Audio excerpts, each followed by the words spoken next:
நாம் யாவரும் அப்படி அமர்ந்து ஒரு சில பாடல்களை பாடி ஆண்டவருடைய நாமத்தை மகிமைப்படுத்துவோம். நன்றி பலி பீடம் கட்டுவோம், நல்ல தெய்வம் நன்மை செய்தார், நீ செய்த நன்மை ஆயிரங்கள், சொல்லி சொல்லி பாடுவேன் என்கிற பாடலை பாடி ஆண்டவருடைய நாமத்தை மகிமைப்படுத்தலாம். கர்த்தர் நம்முடைய வாழ்க்கையில் எண்ணில்லாத நன்மைகளை செய்திருக்கிறார். அதே போல் நமக்குள் இருந்த இருளின் அதிகாரத்தை அகற்றி கர்த்தர் ஒளிக்குள்ளாய் கர்த்தர் நம்மை கொண்டு வந்திருக்கிறார். எனவே கர்த்தர் செய்த நம்மை ரட்சித்த எல்லா விதங்களை எண்ணி பாடி துதித்து ஆண்டவருடைய நாமத்தை மகிமைப்படுத்துவோம்.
சொந்தமாய் வாங்கிக் கொண்டு உரிமை சொத்து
செய்த நன்மை ஆயிரங்கள் சொல்லி சொல்லி பாடுவே. நீ செய்த நன்மை ஆயிரங்கள் சொல்லி சொல்லி பாடுவே. நன்றி தகப்பனே, நன்மை செய்திரே. நன்றி தகப்பனே, நன்மை செய்திரே. நன்றி தகப்பனே, நன்மை செய்திரே. நன்றி தகப்பனே, நன்மை செய்திரே. அல்லேலூயா. கர்த்தர் நம்முடைய வாழ்க்கையில் தருகிற எல்லா ஆசீர்வாதங்களுக்காக, எல்லா உயர்வுகளுக்காக, எல்லா நன்மைகளுக்காக நம்ம எப்பொழுதுமே ஆண்டவரை துதிக்கணும். நம்ம நன்றியுள்ளவர்களாய் காணப்படணும். ஆண்டவர் விரும்புகிற காரியம் தான். அதை நம்ம பாடணும். நன்றி தகப்பனே, நன்மை செய்தீரே. நிறைய பேர் நிறைய நேரங்கள் என்ன பண்ணிடுறோம்னா மறந்து போயிடும். கர்த்தர் செய்த நன்மைகளை மறந்து போயிடும். ஏதாவது ஜெபத்துக்கு பதில் கிடைக்கலன்னா அதை மாத்திரம் பிடித்து கொண்டு என்ன பண்ணுறோன்னா ஆண்டவர் செய்த நன்மைகளை அநேக நேரங்களில் நம்ம உதாசீனப்படுத்துகிறோம். அப்படிப்பட்ட விதத்தில் இராதபடிக்கு இருக்க ஆண்டவர் தாமே நமக்கு கிருபை தருவாராக. அன்றைக்கி ஆண்டவர்கிட்ட 10 குஷ்டரோகிகள் வந்தாங்க. குஷ்டரோகியை பற்றி பாஸ்டர் மதுராந்தகன் ஜேஸ்தாஸ் அவங்க சொன்னாங்கன்னு நினைக்கிறேன். அவங்க ஊருக்குள்ளே வர முடியாது, எந்த இனத்தாரோடையும் அவங்க சேர முடியாது. இல்லை, அங்கே கிருஷ்ணகோயிலில் பேசினப்போ சொன்னாங்க. அப்படிப்பட்ட நிலையில் இருந்த ஒருவரை ஆண்டவர் 10 பேர் வந்தாங்க. ஆண்டவர் வந்து அவங்கள வந்து உன்னை போய் ஆசாரியனுக்கு காண்பிச்சுட்டு வா, ஆண்டவர் உனக்கு சுகம் தருவார்னு சொல்லி அனுப்பி விட்டார். அவங்க பார்த்திங்கன்னா அந்த 9 பேர் திரும்பி போயிட்டாங்க. சுகம் கிடச்சிச்சு, திரும்பி போயிட்டாங்க. ஆனால் அந்த ஒரே ஒரு குஷ்டரோகி மாத்திரம் வந்து ஆண்டவருக்கு நன்றி செலுத்த வந்தான். பாருங்கள், அந்த இடத்துல நிறையா காரியங்களை நம்ம கற்றுக்கொள்ள முடிகிறது. கீழ்ப்படிதலை கற்றுக்கொள்ள முடிகிறது. ஒரு நன்றி நிறைந்த இருதயத்தை நம்ம கற்றுக்கொள்ள முடிகிறது. பாருங்கள், அப்போ கேட்டாங்க. அப்போ ஆண்டவர் கேட்டார், மற்ற 9 பேர் எங்கே? அப்போ ஆண்டவர் உங்கள்கிட்டையும் என்கிட்டையும் நன்றியுள்ள இருதயத்தை ஆண்டவர் எதிர்பார்க்கிறார். எனவே எப்பொழுதும் நம்ம ஆண்டவருக்கு நன்றியுள்ளவர்களாக இருப்போம். நம்ம மேலே அந்த இருளின் அதிகாரத்தை எல்லாம் ஆண்டவர் வந்து அகற்றிவிட்டார். அதே போல் புதிய உடன்பாட்டின் அடையாளமாய் புனித ரத்தத்தை வந்து நமக்கு ஆண்டவர் நமக்கு சிந்தி நம்ம ஒவ்வொருவரையும் ஆண்டவருக்கு சொந்த ஜனமாய் கர்த்தர் மீட்டு கொண்டிருக்கிறார். இந்த லேவியராகமோ அதெல்லாம் வாசித்து பார்த்தோன்னா பலி இல்லாமல் ஆண்டோடைய சமூகத்துக்கு யாரும் என்ன பண்ண முடியாது, போகவே முடியாது. ஒன்று ஒரு சின்ன ஒரு காட்டு புறா குஞ்சையாவது கொண்டு போகணும். இயேசு கிறிஸ்து பிறந்தப்ப நன்றி செலுத்துவதற்காக அவங்ககிட்ட வசதி வாய்ப்பு இல்லை. அதனால் 2 காட்டு புறா குஞ்சுகளையாவது கொண்டு போனாங்க. இன்றைக்கி அப்படி இல்லை. இன்றைக்கி தைரியமாக நம்ம என்ன பண்ண முடியும், ஆண்டவருடைய சமூகத்தில் வர்றோம், அவரை துதிக்கிறோம், ஆராதிக்கிறோம்.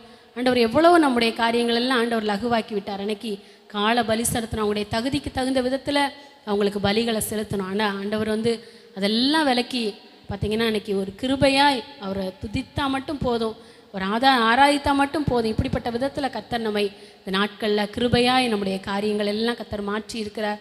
நமக்கு மேலான ரட்சிப்பை தந்திருக்கிறார். அதுதான் பிரதானமான, அதுதான் நம்ம உலகத்தில் ஆசீர்வாதம் கிடைக்கல நிச்சயமாய் ஆண்டவர் ஆசீர்வதிப்பார். போன வாரம் கூட பாஸ்ட் சொன்னாங்க, கர்த்தரை தேடினவங்களை வந்து ஆண்டவர் ஒரு நாள் என்ன பண்ண மாட்டார், குறையாக விடவே மாட்டார். யாக்கோபு சீமானாக இருந்தார், ஆபிரகாம் சீமானாக இருந்தார், யோசேப்பு வந்து தேசத்தின் அதிபதியாக இருந்தார். கர்த்தர் அவ்விதமாக தான் கர்த்தர் மேன்மைப்படுத்தினார். ஈசாக்கு 100 மடங்கு பலனடைந்தார். ஆனாலும் கூட அது பிரதானம் அல்ல, கர்த்தர் நம்மை ரட்சித்தது தான் பிரதானம். அவருடைய பிள்ளையாய் நம்ம மாற்றி இருக்கிறதான் பிரதானம். அவருடைய சொந்த ஜனமாய் கர்த்தர் உங்களை என்னை ஆண்டவர் மாற்றி இருக்கிறதான் பிரதானம். எனவே அந்த ரட்சிப்பை பிரதிபலிக்கிற ஒரு ஜனமாய் நம்ம காணப்போம். நம்ம ஆண்டவர் செய்ய வேண்டியதை நமக்கு செஞ்சுட்டார். ஆனால் நம்ம செய்ய வேண்டியது என்னென்னா இந்த ரட்சிப்பை நம்முடைய வாழ்க்கையில் பிரதிபலிக்கணும். நம்மோட பேசுகிற பழகிற நம்ம இடத்துல எப்படி நம்ம பேசுகிறோம், நம்மை நாமே ஆராய்ந்து பார்ப்போம். கர்த்தருடைய பிள்ளைகள் என்பதை வெளிப்படுத்துகிறோமா, இல்லை உலகத்தாரை போல அவங்களும் நம்மளும் பேசி சபைக்குள்ளே மட்டும் நம்முடைய காரியங்கள் வந்து கர்த்தருக்கு பிரியமாக இருக்கக்கூடாது, வெளியிலையும் நம்ம பார்க்கணும். நிறையா காரியங்கள் வந்து எங்கள் காதுக்கு நேரம் வரும் பொழுது ரொம்ப மனது சில நேரங்களில் வேதனையாக இருக்குது. கர்த்தருடைய பிள்ளைகளாக எப்படிலாம் பேசுனாங்க அப்படின்னு சொல்லி நினைக்கும் பொழுது கஷ்டமாக இருக்குது. அப்படிப்பட்ட விதத்தில் ஒரு நாள் இருக்க வேணாம். ஆண்டவர் உங்களை என்னையும் குறித்து வைத்திருக்கிற நோக்கம் பெரியது, திட்டம் பெரியது, அது குகந்தவர்களாக நம்ம காணப்படணும். நம்முடைய வாயிலிருந்து ஒரு நாள் வசனம் சொல்லுகிறது, கெட்ட வார்த்தை ஒன்றும் உங்கள் வாயிலிருந்து புறப்பட வேண்டாம். கேட்பதற்கு பிரயோஜனமான விதத்தில் நன்மையான காரியங்களை மாத்திரம் பேசுங்க. அதனால் எந்த விதத்துலையும் கெட்ட வார்த்தைகள் ஒரு நாள் புறப்பட வேணாம். அதனால் தயவுசெய்து ரொம்ப கவனமாக இருப்போம். பிசாசானவன் அதான் சொன்னேன்ல, போன வாரத்துக்கு முந்தின வாரம் சொன்னோம், கெட்சிக்கிற சிங்கம் போல் எவனை விழுங்கலாம். ஏன்னா வந்து மோசே வந்து கோபந்தான் பட்டார், வேறு ஒன்றுமே படல. கோபத்தினால் ஒரு அடி ஆண்டவர் அடிக்க சொன்னார், கண்மலையை பார்த்து பேசுன்னு சொன்னார், அடிச்சிட்டார், 2 அடி அடிச்சிட்டார். இதுதான் பிரச்சனை. பாருங்கள், அந்த யூதான்னு ஒரு புஸ்தகம் இருக்குது, அதில் சொல்லுது வந்து, அதில் வந்து மிகாவேல் தூதன் வந்து குற்றப்படுத்துகிறான். கொஞ்சம் நேரம் ஆகுது ஆனாலும் கூட சொல்கிறேன். அப்போ எப்பயுமே பிசாசுடைய நோக்கம் என்னென்னா நம்ம குற்றப்படுத்தணும். அதான் ஆண்டவருடைய பிசாசுடைய பிரதான நோக்கம். ஆனால் ஆண்டவருடைய நோக்கம் என்ன அப்படின்னா, நம்ம எப்பொழுதுமே நம்ம பரிசுத்தம் உள்ளவங்களா, நீதி உள்ளவங்களா, உண்மை உள்ளவங்களா நம்ம வந்து காணப்படணும் அப்படின்றது ஆண்டவருடைய பிரதான நோக்கம். இதை எந்த விதத்துலையா குலைக்கனோட தான் பிசாசோட திட்டம். அதனால் நம்ம அதான் பவுல் அழகாக சொல்கிறார், நான் வீணாக ஓடினதும் பிரயாசப்பட்டதும் இல்லை என்கிற பலன் உண்டாகும்படிக்கு. எபேசியர்லேயும் பிலிப்பியர்லேயும் அந்த வசனம் வரும். அதனால் நம்ம படுற பிரயாசங்கள், எவ்வளோ அவசர அவசரமாக கிளம்பி ஆலயத்துக்கு வர்றோம், எப்படிலாம் நம்ம கர்த்தரை ஆராதிக்கிறோம், ஆனால் நம்ம செல்லுகிற எல்லா இடங்களிலும் நம்ம கர்த்தருடைய பிள்ளைகள் என்பதை வெளிப்படுத்துகிறோமா? நம்முடைய பேச்சில், குணாதிசயங்களில், நம்முடைய அன்பில் அதெல்லாம் நம்ம வெளிப்படுத்துகிறோமா? பிலிப்பியர் 4:5 விதமாக சொல்லப்பட்டிருக்கிறது, உங்கள் சாந்த குணம் என்ன செய்யணுமா? எல்லா மனுஷருக்கும் தெரிந்திருக்கணுமா. இன்றைக்கி நிறைய நேரங்களில் நம்மோட நல்லா பேசுகிறவங்க, பழகுறவங்ககிட்ட மட்டும்தான் நம்ம சாந்த குணத்தை வெளிப்படுத்துகிறோம். மற்ற இடங்கள் என்ன பண்ணுறோம், நம்மளும் அவங்கள போலே கடுமையாக பேசுகிறோம், கடுமையாக நடந்து கொள்கிறோம். ஆனால் பிலிப்பியரில் அழகாக சொல்கிறார், உங்கள் சாந்த குணம் எல்லா மனுஷருக்கும் தெரிந்திருக்கணும். அப்போ நிச்சயமாக எப்படிப்பட்ட விதத்தில் மாறுவதற்காக தான் நம்ம சபைக்குள் அழைக்கப்பட்டிருக்கிறோம். அப்படிப்பட்ட விதத்தில் கர்த்தர் நம்மை மாற்றுவாராக. ஆனால் நம்ம மேலே இருக்கிற அந்த இருளின் அதிகாரத்தை கர்த்தர் நம்மை விட்டு அகற்றி இருக்கிறார். எனவே அந்த இருளுக்குரிய காரியங்கள் நம்முடைய வாழ்க்கையில் ஒரு நாள் ஒன்றுமே இருக்கக்கூடாது. அதனால் அப்படிப்பட்ட காரியங்கள் இருக்குமானால் தயவாய் அந்த காரியங்களிலிருந்து எனக்கு விடுபட உதவி செய்யும் ஆண்டவரே. எப்படியாவது நான் கர்த்தருடைய பிள்ளை என்பதை ஆலயத்தில் மாத்திரம் இல்லை, எல்லா இடங்களிலும் நான் பிரதிபலிக்க, நம்ம வேலை செய்கிற இடங்களில், நம்மோடு பேசுகிற, பழகுகிற, நம்ம பயணிக்கிற எல்லா இடங்களிலும் கர்த்தருடைய பிள்ளைகள் என்பதை நம்ம உறுதிப்படுத்த எனக்கு கிருபை தாங்க ஆண்டவரே என்று நம்ம கேட்போம். கர்த்தர் நிச்சயமாகவே அப்படி நம்ம ஆண்டவர் பிரியமாக நடந்து நம்மளை நிந்தித்து அவங்க தூஷித்தாங்கன்னா கர்த்தர் அதுக்குரிய பிரதிபலனை கர்த்தர் நமக்கு தருவார். அதனால் ஒரு நாளும் நம்ம பதிலுக்கு பதில் யாருக்கும் விரோதமாக நம்ம எந்த ஒரு காரியத்தையும் நம்ம செய்யக்கூடாது, பேசக்கூடாது. அதனால் நம்ம ரொம்ப கவனமாக இருப்போம். கர்த்தர் தாமே நம்ம ஒவ்வொருவரையும் ஆசீர்வதிப்பாராக. அடுத்து நடப்பதெல்லாம் நன்மைக்குத்தான் நன்றி சொல்லி பாடிடுவேன் என்கிற ஒரு புதிய பாடலை பாடி ஆண்டவருடைய நாமத்தை மகிமைப்படுத்துவோம். கர்த்தர் நம்முடைய வாழ்க்கையில் வசனம் சொல்லுகிறது, ரோமர் 8:28, அன்றியும் அவருடைய தீர்மானத்தின்படி அழைக்கப்பட்டவர்களாய் தேவனிடத்தில் அன்பு கூறுவர்களுக்கு சகலம் எப்படி நடக்குமா? நன்மைக்காக நடக்கும். கடுமையான பாதைகள் வழி ஆண்டவர் நம்மை நடத்தினாலும் அது தீமையாக இருக்காது. அது முடிவில் ஒரு சமாதானம், நன்மை ஆண்டவர் காண பண்ணுவார். எனவே எல்லாரும் உற்சாகமை கரங்களை தட்டி பாடி ஆண்டவருடைய நாமத்தை மகிமைப்படுத்துவோம். நடப்பதெல்லாம் நன்மைக்குத்தான் நன்றி சொல்லி பாடிடுவேன், கலக்கமில்லை.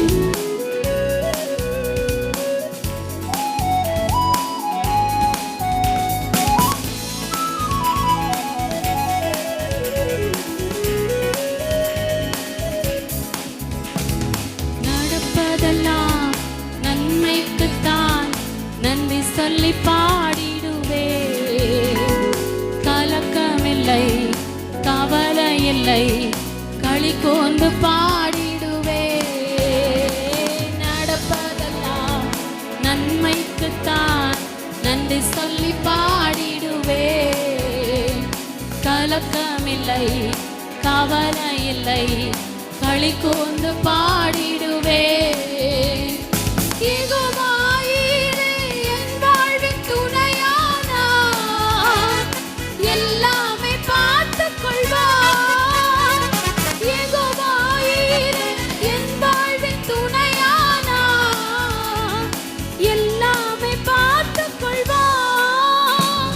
நடப்பதெல்லாம் நன்மைக்குத்தான் நன்றி சொல்லி பாடிடுவே, கலக்கமில்லை, கவலை இல்லை, களி கூர்ந்து பாடிடுவே. சகலத்தையும் செய்திடுவார் அதினதின் காலத்திலே, காத்திருப்பேன் என் நேசருக்காய் புதுபலன் அடைந்திடுவேன். சொல்லுமா, சகலத்தையும் சகலத்தையும் செய்திடுவார் அதினதின் காலத்திலே, காத்திருப்பேன் என் நேசருக்காய் புதுபலன் அடைந்திடுவேன்.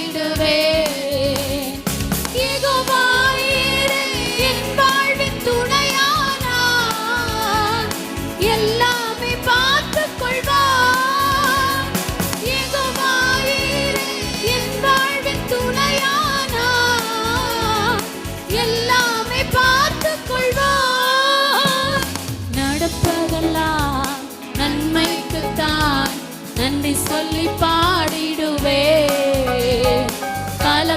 இல்லை, கவலை இல்லை, களி கூர்ந்து பாடிடுவே. நடப்பதெல்லாம் நன்மைக்குத்தான், நன்றி சொல்லி பாடிடுவே. கலக்கமில்லை, கவலை இல்லை, களி கூர்ந்து பாடிடுவே.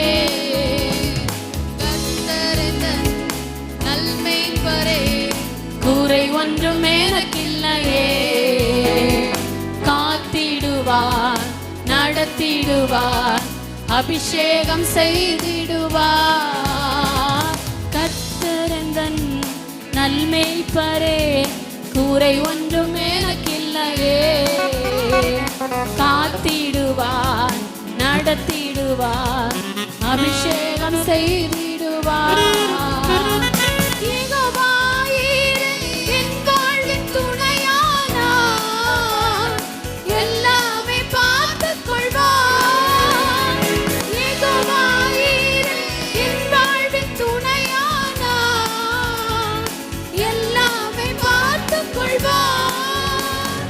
நடப்பதெல்லாம் நன்மைக்குத்தான், நன்றி சொல்லி பாடிடுவே. கலக்கமில்லை, கவலை இல்லை, களி கூர்ந்து பாடிடுவே. அறிக்கை பண்ணுவோமா? நடப்பதெல்லாம், நடப்பதெல்லாம் நன்மைக்குத்தான், நன்றி சொல்லி பாடிடுவே. கலக்கமில்லை, கவலை இல்லை, களி கூர்ந்து பாடிடுவே. நேரமும் எவ்வேளையும் இயேசுவில் மகிழ்ந்திருப்பேன். எதுவும் என்னை பிரிப்பதில்லை, இயேசுவின் அன்பில் இருந்து. எந்நேரமும் எவ்வேளையும் இயேசுவில் மகிழ்ந்திருப்பேன். எதுவும் என்னை பிரிப்பதில்லை, இயேசுவின் அன்பில் இருந்து. என் வாழ்வின் துணையானா, எல்லாமே பார்த்துக் கொள்வார். என் வாழ்வின் துணையானா, எல்லாமே பார்த்துக் கொள்வார். நடப்பதெல்லாம் நன்மைக்குத்தான், நன்றி சொல்லி பாடிடுவே. கலக்கமில்லை, கவலை இல்லை, களி கூர்ந்து பாடிடுவே. நடப்பதெல்லாம் நன்மைக்குத்தான், நன்றி சொல்லி பாடிடுவே. கலக்கமில்லை, கவலை இல்லை, களி கூர்ந்து பாடிடுவே. அல்லேலூயா. நம்ம எல்லாரும் எழுந்து நின்று நல்ல தெய்வத்தை மகிமைப்படுத்தி நம்முடைய வாழ்க்கையில் எல்லாவற்றையும் நன்மைக்காகவே செய்கிற தேவன். எல்லா கண்களை மூடி எல்லாரும் தயவு செய்து கண்களை மூடலாம். ஆண்டவர்கிட்ட சொல்லுவோமா? ஆண்டவரே, நடப்பதெல்லாம் நன்மைக்கு தாண்டவரே. அப்பா, உம்மை துதிக்க வந்திருக்கிறேன் அப்பா, உம்மை ஆராதிக்க வந்திருக்கிறேன் ஆண்டவரே. அப்பா, ஸ்தோத்தரிக்கிறோம். எங்களுடைய வாழ்க்கையில் கொண்டு வந்த ஆண்டவரே அப்பா, எல்லா சூழ்நிலைகளும் ஆண்டவரே அப்பா, ஒரு நாள் ஆண்டவரே நாங்கள் அப்பா விழுந்து போவதற்காக அல்ல, இடறி போவதற்காக அல்ல ஆண்டவரே, எங்களை தூக்கி நிறுத்துவதற்காக ஆண்டவர்கிட்ட சொல்லுவோம். ஆண்டவரே, நடப்பதெல்லாம் நன்மைக்கு தாண்டவரே. காரணம், யெகோவா ஈரே, எல்லாவற்றையும் நீர் பார்த்து கொள்வீர் ஆண்டவரே. எங்கள் துணையாயிருக்கிறீர் ஆண்டவரே. அப்பா, உம்மை நாங்கள் இந்த காலை வேளையில் உயர்த்துகிறோம், ஆராதிக்கிற ராஜா ஆண்டவரே. ஸ்தோத்தரிக்கிறோம், ஸ்தோத்தரிக்கிறோம். மாறா வந்தது ஆண்டவரே எங்களுடைய வாழ்க்கையில் நன்மைக்காக ஆண்டவரே. மாறா போன்ற கசப்பான அனுபவங்கள் எங்களுடைய வாழ்க்கையில் வந்தது நன்மைக்கு தான் ஆண்டவரே. இன்னும் நாங்கள் சீர்படுவதற்கு, இன்னும் நாங்கள் ஆண்டவரே எங்கள் தேவனுக்குள் ஆண்டவரே நாங்கள் அப்பா ஸ்திரப்படுவதற்கு ஆண்டவரே, நாங்கள் முன்னேறுவதற்கு ஆண்டவரே, எங்களுடைய ஜெப வாழ்க்கை கட்டப்படுவதற்கு ஆண்டவரே, தேவனை ஆண்டவரே ஸ்தோத்திரப்பா ஆராதிக்கிற அந்த அனுபவம் இன்னும் எங்களுடைய வாழ்க்கையில் பெருகுவதற்கு ஆண்டவரே ஸ்தோத்திரப்பா. அந்த காரியத்தை எல்லாம் கர்த்தர் எங்களுடைய வாழ்க்கையில் அனுமதிச்சிருக்கீங்க. ஒரு நாள் எங்கள் வீழ்ச்சிக்காக அல்ல ஆண்டவரை சொல்லுவோம். ஆண்டவரே, நாங்கள் வீழ்ந்து போவதற்காக அல்ல ஆண்டவரே. அப்பா, ஸ்தோத்தரிக்கிறோம். ஈசாக்கு பலவிதமான துறவுகளை தோண்டின பொழுது அநேகர் எதிர்த்தாங்க. ஆனால் அவருடைய வாழ்க்கையில் இருந்த ஏசேக்கு சித்னா என்ற அனுபவம் முடிந்தது. ஆண்டவர் ஒரு ரெகபோத்தை கர்த்தர் உண்டாக்கினார். நாம் பழுகும்படிக்கு கர்த்தர் எனக்கு இடம் உண்டாக்கினார் என்று சொல்லி அந்த இடத்துக்கு ரெகபோத் என்று பெயரிட்டான். அதே போல நம்முடைய வாழ்க்கையில் வருகிற போராட்டம், போராட்டங்கள், பிரச்சனைகள் நம்முடைய வீழ்ச்சிக்காக அல்ல, நம்முடைய உயர்வுக்காக. ஆண்டவர் நோக்கி சொல்லுவோமா, யெகோவா ஈரே, நீர் என் துணையாய் இருக்கிறீர் ஆண்டவர், எனக்கு பக்க பலமாய் இருக்கிறீர், எனக்கு அரணாய் இருக்கிறீர் ஆண்டவரே. ஒரு மாறாய் இருந்தால் கண்டிப்பாக ஒரு ஏலிம் என்பது நிச்சயம். 12 பேரீச்ச மரங்கள், 70 பேரீச்ச மரங்கள், 12 நீரூற்றுகள் உள்ள இடத்தை ஆண்டவர் அன்று இஸ்ரவேல் ஜனங்களுக்கு ஆண்டவர் அனுமதித்தார். நிச்சயமாகவே நம்முடைய வாழ்க்கையில் ஆண்டவர் அவ்விதமாய் கர்த்தர் செய்வார். எந்த பகுதியில் நம்ம தலை குனிந்தோமோ அதே இடத்துல நம்முடைய தலையை உயர்த்தி அழகு பார்க்கிற தேவன், அதே இடத்துல நம்மை மேன்மைப்படுத்துகிற தேவன். அவரை மாத்திரம் இருக படித்துக் கொள்வோம், அவரை மாத்திரம் பற்றி கொள்வோம். சூழ்நிலைகளை பார்த்து ஒரு நாள் தேவனை விட்டுவிட வேணாம். சூழ்நிலைகளை மாற்றி அமைக்கிறவர் என்னோடு கூட இருக்கிறீர். எல்லா கண்களும் மூடி ஆண்டவர் நோக்கி சொல்லுவோமா, சூழ்நிலைகளை மாற்றி அமைக்கிற தேவன் என்னோடு கூட இருக்கிறீரப்பா. ஆண்டவரே, கடுமையான பாதையிலும் ஆண்டவரே ஸ்தோத்திரப்பா, வழி திறக்கிற தேவன் ஆண்டவரே என்னோடு கூட இருக்கிறீர். அவாந்திர வழியில் ஆறுகளை ஓட பண்ணுகிறவர் என்னோடு கூட இருக்கிறீர் ஆண்டவரே. அப்பா, நலமான வழிகளில் என்னை நடத்துகிறவர் என்னோடு கூட இருக்கிறீரப்பா. ஹல்லேலூயா, ஹல்லேலூயா, ஹல்லேலூயா. நன்றியோடு உம்மை துதிக்கிறோம் ஆண்டவரே, நன்றியோடு உம்மை ஸ்தோத்தரிக்கிறப்பா. ஹல்லேலூயா, நன்றி நன்றி நன்றி ஆண்டவரே. அல்லேலூயா, உமக்கு ஸ்தோத்திரம் ஸ்தோத்திரம். எல்லா கண்களை மூடி துதிக்கலாமா? இங்கிருந்து தான் சத்தம் வரணும்னு நினைக்க வேணாம். ஆண்டவரை துதிப்போம். எவ்வளவு நல்ல தேவன், எவ்வளவு அதிசயமானவர், எவ்வளவு ஆச்சரியமானவர், எவ்வளவாய் நம்முடைய வாழ்க்கையில மகிமையான காரியங்களை செய்கிறவர், நன்மையானவைகளை செய்கிறவர். ஆண்டவரை துதிப்போம், ஆண்டவரை துதிப்போம். கர்த்தாவே நீ நல்லவர் என்று சொல்லுவோம், கர்த்தாவே நீர் போதுமானவர் என்று சொல்லுவோம். வாலிப பிள்ளைங்க, சின்ன பிள்ளைங்க எல்லா கண்களை மூடி ஆண்டவரை துதிக்கலாம். நன்றி ஆண்டவரே, நன்றியப்பா, நன்றியப்பா. சகலத்தையும் செய்திடுவார் அதினதின் காலத்திலே, காத்திருப்பேன் என் நேசருக்காய், புது பலன் அடைந்திடுவேன். சகலத்தையும்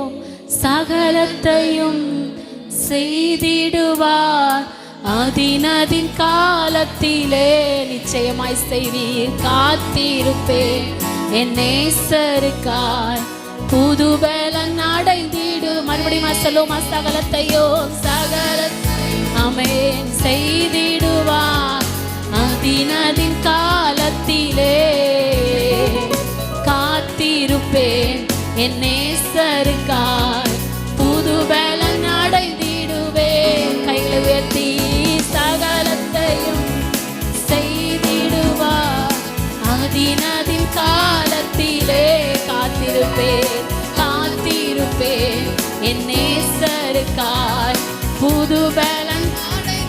எல்லா விசுவாசத்தோடு அறிக்கை பண்ணுவோமா?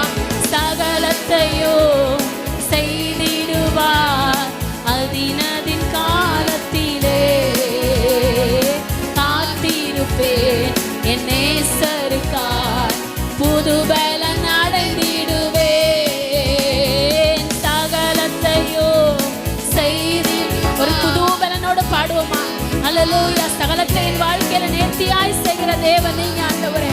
என் மேல் கரிசனையுள்ள தேவன், என் மேல் அக்கறையுள்ளவர், என்னை மறந்து போகாதவர், என்னை விட்டு விலகாதவர். மறுபடியும் சகலத்தையும் செய்திடுவார் அதினதின் காலத்திலே, காத்திருப்பேன் என் நேசருக்காய், புது பலன் அடைந்திடுவேன். காரணம் யெகோவாயிரே, என் வாழ்வின் துணையானார், எல்லாமே பார்த்துக் கொள்வார். யெகோவாயிரே, என் வாழ்வின் துணையானார், எல்லாமே பார்த்துக் கொள்வார். மறுபடியும் யெகோவாயிரே, என் வாழ்வின் துணையானார், எல்லாமே பார்த்துக் கொள்வார். யெகோவாயிரே, என் வாழ்வின் துணையானார், எல்லாமே பார்த்துக் கொள்வார். சகலத்தையும் செய்திடுவார் அதினதின் காலத்திலே, காத்திருப்பேன் என் நேசருக்காய், புது பலன் அடைந்திடுவேன். சகலத்தையும் செய்திடுவார் அதினதின் கால. வெறும் வாயிலிருந்து அந்த வார்த்தை வரவேணா. இருதயத்தின் ஆழத்தில் சொல்லுவோமா, நீ சகலத்தையும் செய்ய வல்லவர் ஆண்டவரே. சகலத்தை நேர்த்தியாய் அதனதன் காலத்தில் நேர்த்தியாய் செய்வி. சகலத்தையும் செய்திடுவார் அதினதின் காலத்திலே. காத்திருப்பேன் என் நேசருக்காய் புது பலன் அடைந்திடுவேன். யெகோவாயிரே என் வாழ்வின் துணையானார், எல்லாமே பார்த்துக் கொள்வார்.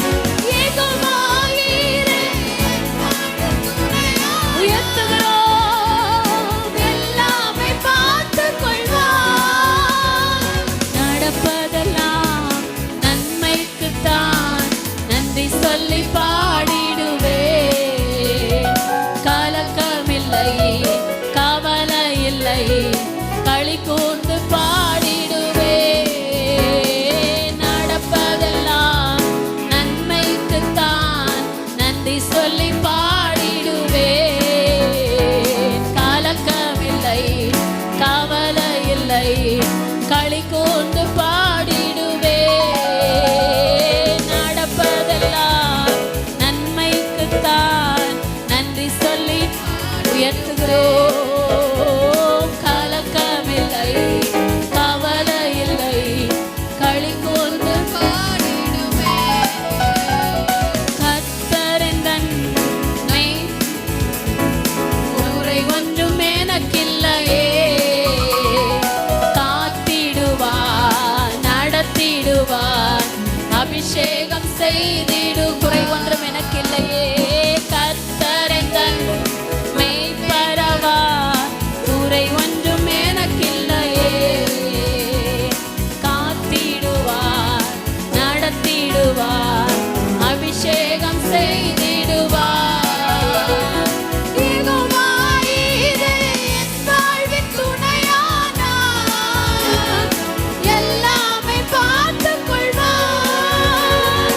யெகோவாயிரே என் வாழ்வின் துணையானார், எல்லாமே பார்த்துக் கொள்வார். யெகோவாயிரே என் வாழ்வின் துணையானார்,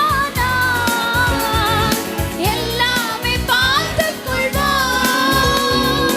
யெகோவாயிரே என் வாழ்வின் எல்லாமே பார்த்துக் கொள்ளுகிறவர், எல்லாமே பார்த்துக் கொள்வார். ஹல்லேலூயா. நன்றியோடு உம்மை ஆராதிக்கிறோம். ஹல்லேலூயா. நீர் எல்லாவற்றையும் பார்த்துக் கொள்ளுகிறவர். ஆண்டவர்கிட்ட சொல்லுவோமா, ஒருவேளை பிள்ளைகளை குறித்த கலக்கங்கள், குடும்ப காரியங்களை குறித்த கலக்கங்களோடு ஆண்டவருடைய சமூகத்துக்கு வந்திருந்தாலும், ஒருவேளை உங்களுடைய சரீர பலவீனங்களை குறித்த கலக்கத்தோடு வந்திருந்தாலும் ஆண்டவர்கிட்ட அறிக்கை பண்ணுமா, ஆண்டவரை எல்லாவற்றையும் நீங்கள் பார்த்து கொள்வீங்கப்பா. எனக்கு கலக்கம் இல்லை ஆண்டவரே, எனக்கு கவலை இல்லை ஆண்டவரே. ஸ்தோத்திரப்பா ஆண்டவரே. இஸ்ரவேல் ஜனங்கள் அன்று எரிகோ முன்பதாக துதித்தார்கள். அந்த எரிகோ அவர்கள் முன்பதாய் தரைமட்டமாய் விழுந்து போனது. செங்கடல் முன்பதாக துதித்தார்கள். அந்த செங்கடல் நடுவே ஆண்டவர் வழி திறந்தார். அதே போல யோர்தான் முன்பதாய் துதித்தார்கள். யோர்தான் பின்னிட்டு திருப்பினது. ஹல்லேலூயா. உலர்ந்த தரையில நடந்து வருவது போல நடந்து வந்தார்கள். இந்த காலை வேளையில் ஆண்டவருடைய சமூகத்தை சொல்லுவோம், ஆண்டவரே நீர் எல்லாவற்றையும் வாழ்க்கையில பார்த்து கொள்வீர். விசுவாச வார்த்தை அறிக்கை பண்ணுவோமா. வெறும் உதட்டளவில் அந்த வார்த்தை வரவேணாம், இருதயத்தின் ஆழத்திலிருந்து வரட்டும், ஒரு புதுபலனோடு வரட்டும். ஆண்டவரே எல்லாவற்றையும் பார்த்து கொள்ளுகிற தேவன் என்னோடு கூட இருக்கிறீரப்பா. ஆண்டவரே ஸ்தோத்திரப்பா. என்னுடைய வாழ்க்கையில் ஆண்டவரே எல்லாவற்றையும் அதனதன் காலத்தில் நேர்த்தியாய் செய்ய வல்ல தேவன். ஆண்டவரே நேர்த்தியாய் செய்ய வல்லவர். ஆண்டவரை சொல்லுவோமா, நீ நேர்த்தியாய் செய்ய வல்லவர் ஆண்டவரே. நாங்கள் நினைப்பதற்கும் வேண்டுவதற்கும் மிகவும் அதிகமாய் எங்களுடைய வாழ்க்கையில நீர் கிரியை செய்ய வல்லவர் ஆண்டவரே. அப்பா அப்படிப்பட்ட நல்ல தெய்வத்தை நாங்கள் ஆராதிக்கிறோப்பா. ஆண்டவரை சொல்லுவோமா, நீர் எங்கள் மேல் கரிசனையுள்ள தேவன், நீர் எங்கள் மேல் அக்கறையுள்ளவர் ஆண்டவரே. அப்பா ஸ்தோத்தரிக்கிறப்பா. சகலத்தை அதனதன் காலத்துல நேர்த்தியாய் செய்கிறவர் ஆண்டவரே. உள்ளங்கள் எங்களை வரைந்திருக்கிறவர், எங்களை எங்களை மறவாமல் எங்களை நினைவு கூர்ந்து நடத்துகிறவர். ஹல்லேலூயா, ஹல்லேலூயா, ஹல்லேலூயா. அப்படி ஆண்டவரை துதிக்கலாமா? எவ்வளவு நல்ல தேவன், எவ்வளவு ஆச்சரியமானவர், எவ்வளவு அதிசயமானவர். எனவே நடப்பதெல்லாம் நன்மைக்கு ஆண்டவரே. அப்பா ஸ்தோத்திரப்பா ஆண்டவரே. உம்மை துதிக்கிற இருதயத்தை கர்த்தர் இந்த காலை வேளையில் எங்களுக்கு தாங்கப்பா. முறுமுறுப்பின் இருதயங்களை விட்டு அகற்று போகட்டும். எல்லாவற்றையும் தேவன் பார்த்து கொள்வார் என்று சொல்லி ஆண்டவரை எப்பொழுது ஆண்டவரை உம்மை துதித்து கொண்டிருக்கிற அந்த இருதயத்தை கர்த்தர் இந்த காலை வேளையில் எங்களுக்கு தாங்கப்பா. ஹல்லேலூயா, ஹல்லேலூயா, ஹல்லேலூயா. நன்றி, நன்றி, நன்றி ஆண்டவரே. அல்லேலூயா, தேங்க்யூ ஜீசஸ். அப்படி ஆண்டவரை துதிப்போமா? நம்முடைய சத்தம் எழும்பட்டும், நம்முடைய சத்தம் எழும்பட்டும். ஆண்டவரை மகிமைப்படுத்துவோம். அல்லேலூயா, ஸ்தோத்தரிக்கிறோம், ஸ்தோத்தரிக்கிறோம்ப்பா. உடைய நாமத்தை மகிமைப்படுத்துகிறோம், உயர்த்துகிறோம் ஆண்டவரே. அல்லேலூயா, எவ்வளவு நல்ல தேவன் ஆண்டவரே. எவ்வளவா எங்கள் வாழ்க்கை நன்மை செய்கிறவர், எவ்வளவா ஆண்டவரே ஸ்தோத்திரப்பா. நாங்கள் வேண்டிக் கொள்வதற்கும் நினைப்பதற்கும் அதிகமாக எங்களை நடத்துகிறவர். எங்களுடைய வாழ்க்கையில் ஆண்டவரை எல்லாவற்றையும் ஆண்டவரை நேர்த்தியாய் செய்கிற தேவன் அல்லவா நாங்கள் ஆராதித்துக் கொண்டிருக்கிறோம்ப்பா.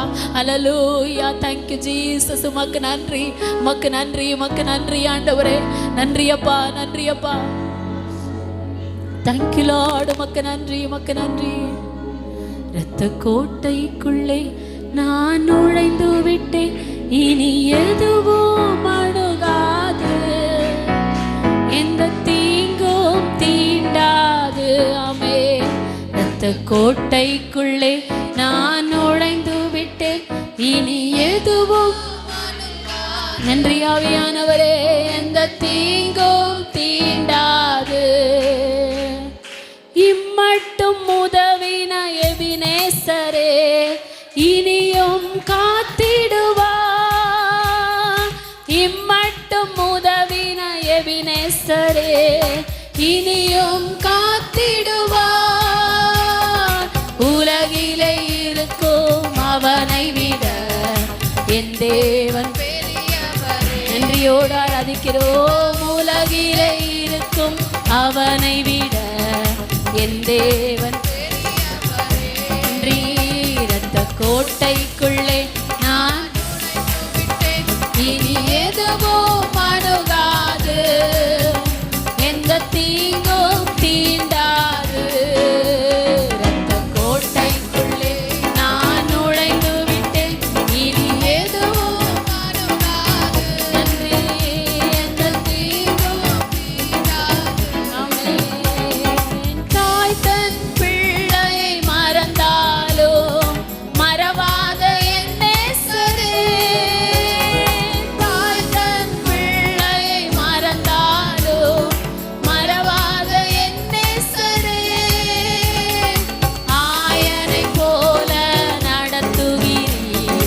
அபிஷேகம் செய்கின்றீர், என்னை ஆயனை போல நடத்துகிறீர்.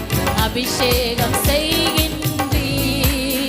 இரத்த கோட்டைக்குள்ளே நான் நுழைந்து விட்டேன், இனி எதுவும் ஆமென். எந்த தீங்கும் தீண்டாது. ரபபா. இரத்த கோட்டைக்குள்ளே நான் நுழைந்து விட்டேன், இனி எதுவும்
அப்பா.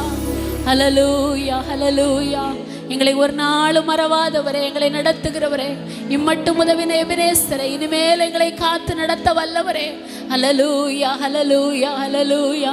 நன்றி ஆண்டவரே, நன்றி அப்பா, நன்றி அப்பா. ஆண்டவரே, விசுவாச வார்த்தைகளை அறிக்கை பண்ண ஒவ்வொரு நாள் ஆண்டவரே உடைய பலன் எங்களுக்கு தேவைப்பா. உடைய பலன் எங்களுக்கு தேவை ஆண்டவரே. விசுவாசத்தில் நிலைத்திருக்க உடைய பலன் எங்களுக்கு தேவைப்பா. ஆண்டவரே ஸ்தோத்திரப்பா. எப்பொழுதும் ஆண்டவரே உம்மை துதித்து கொண்டிருக்க உடைய பலன் எங்களுக்கு தேவைப்பா. ஆண்டவரே உடைய பலன் எங்களுக்கு தேவை ஆண்டவரே. அப்பா ஸ்தோத்திரிக்கிறோம் ஆண்டவரே. இந்த உன்னத பலனால் இந்த காலை வேளை நாங்கள் தரிப்பிக்கப்பட கர்த்தர் எங்களுக்கு கிருபை தாங்க ஆண்டவர். நோக்கி சொல்லுவோமா ஆண்டவர். அநேக நேரங்களை நாங்கள் விழுந்து போறோம் ஆண்டவரே. தேவனை விட்டு தூரம் போயிடுறப்பா ஆண்டவரே. எங்களுடைய வேத வாசிப்பு, ஜெப வாழ்க்கை ஆண்டவரே, கர்த்தரை தேடுகிற காரியம் ஆண்டவரே ஸ்தோத்திரப்பா ஆண்டவரே. ஆலயத்தை ஆண்டவரே கனம் பண்ணுகிற காரியம் எங்களுடைய வாழ்க்கையில குறைந்து போகிறது. இதற்கு காரணம் ஹல்லேலூயா, நம்ம இயல்பான அநேக காரியங்களை நினைத்து கொண்டிருக்கிறோம்.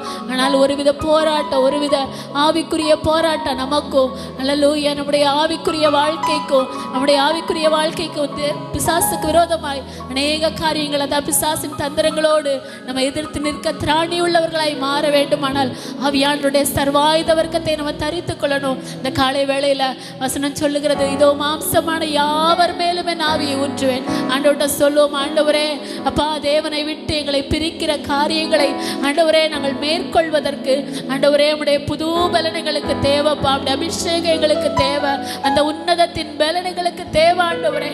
அப்பா உமக்கு ஸ்தோத்திரம், ஹல்லேலூயா ஸ்தோத்திரம். அந்த பேதுருவை பார்த்தோமானால் ஒரு பெண்கிட்ட போய் மறுதளிச்சார். ஒரு ஸ்திரீயின் இடத்துல போய் இவரை யாருனே தெரியாதுன்னு மறுதளிச்சார். நிறைய நேரங்கள் நாம அப்படித்தான். கர்த்தருடைய பிள்ளைகளா நீங்க அப்படின்னா நிறைய நேரங்களில் இல்லைன்னு சொல்லி அநேக நேரங்களில் மறுதளிக்கிறோம். அப்படிப்பட்ட நிலையெல்லாம் கர்த்தர் மாற வேண்டுமானால், நாம் மாற்ற வேண்டுமானால் கர்த்தர் நிச்சயமாய் கர்த்தர் நம்மை அந்த காலை வேளையில் அபிஷேகிக்க வல்லவர். ஆண்டவர் நோக்கி செல்வோம். ஆண்டவரே ஒரு தைரியம் எனக்குள்ள வரணும் ஆண்டவரே. அப்பா பின்னிட்டு திரும்புகிற அனுபவம் ஆண்டவரே என்னை விட்டு ஆண்டவரே வெளியேற வேண்டுமானால் அந்த காலை வேளையில் என் நிரப்புங்கப்பா. அந்த பின்மாரியின் அபிஷேகம் ஆண்டவரே என்னில் ஊற்றப்படணும் ஆண்டவரே. அந்த பின்மாரியின் அபிஷேகம் ஆண்டவரே ஸ்தோத்திர. நுகங்களை முறிக்கிற அபிஷேகம், கட்டுகளை அறுக்கிற அபிஷேகம், என்னை நல்வழிப்படுத்துகிற அபிஷேகம் ஆண்டவரே எனக்குள்ள இருந்து ஆண்டவரே கிரியை செய்கிற அந்த அபிஷேகம் ஆண்டவரே ஸ்தோத்திரப்பா. வசனம் சொல்லுகிறது எபேசியர் 4:30 விதமாய் சொல்லப்பட்டிருக்கிறது, அன்றியும் நீங்கள் மீட்கப்படும் நாளுக்கென்று முத்திரையாக பெற்ற அந்த அபிஷேகம். ஆண்டவர்கிட்ட கேட்போமா? வசனம் சொல்லுகிறது, தாகமுள்ளவன் மேல் தண்ணீரையும் வறண்ட நிலத்தின் மேல் ஆறுகளை ஓட பண்ணுவேன். ஹல்லேலூயா, ஹல்லேலூயா, ஹல்லேலூயா. உன்னதத்திலிருந்து பலன் ஊற்றப்படும் வரைக்கும் நம்ம அப்படிப்பட்ட விதத்துல தான் இருப்போம். என்னைக்கு அந்த பலன் வந்துச்சோ ஆண்டவர் சகல சத்தியத்திற்குள்ளும் சகல ஞானத்திற்குள்ளும் சகல விதமான ஆலோசனைகளுக்குள்ள கர்த்தர் நம்மை நடத்துவார், நம்மை கண்டித்து உணர்த்துவார், நம்மை போதித்து ஒவ்வொரு நாள் நம்மை நடத்துவார். நமக்குள்ள வாசம் பண்ணுகிற ஆவியானவர் நம்ம எல்லா விதத்திலும் சீர்பொருந்துவதற்கு நமக்குள்ள வாசம் பண்ணுகிற தேவன். ஆண்டவர்கிட்ட கேட்போம், அந்த கடைசி கால அபிஷேகம் எனக்கு வேணும் ஆண்டவரே. சின்ன பிள்ளைங்க எல்லாம் கண்களை மூடுவோம், ஆண்டவர்கிட்ட கேட்போமா? எல்லாருக்கும் அந்த அபிஷேகம் தேவை. ஹல்லேலூயா. நன்றி நன்றி நன்றி ஆண்டவரே. எனக்கு அந்த அபிஷேகம் வேணும் ஆண்டவரே, எனக்கு அந்த அபிஷேகம் வேணும் ஆண்டவரே. உம்மில் நான் நிலைத்திருப்பதற்கு அந்த அபிஷேகம் வேணும். உமக்காய் நான் கனி கொடுப்பதற்கு அந்த அபிஷேகம் வேணும். நான் சாட்சியுள்ள ஜீவியம் செய்வதற்கு அந்த அபிஷேகம் எனக்கு வேணும். ஹல்லேலூயா. நன்றி நன்றி நன்றி ஆண்டவரே. பின்மாரியின் அபிஷேகம் மாம்சமான யாவர் மேலும் அறுவடையின் காலம் இது தேவ ஆவியால் நிரப்பிடுமே. பின்மாரியின் அபிஷேகம் மாம்சமான யாவர் மேலும் அறுவடையின் காலம் இதே தூய ஆவியால் நிரப்பிடுமே.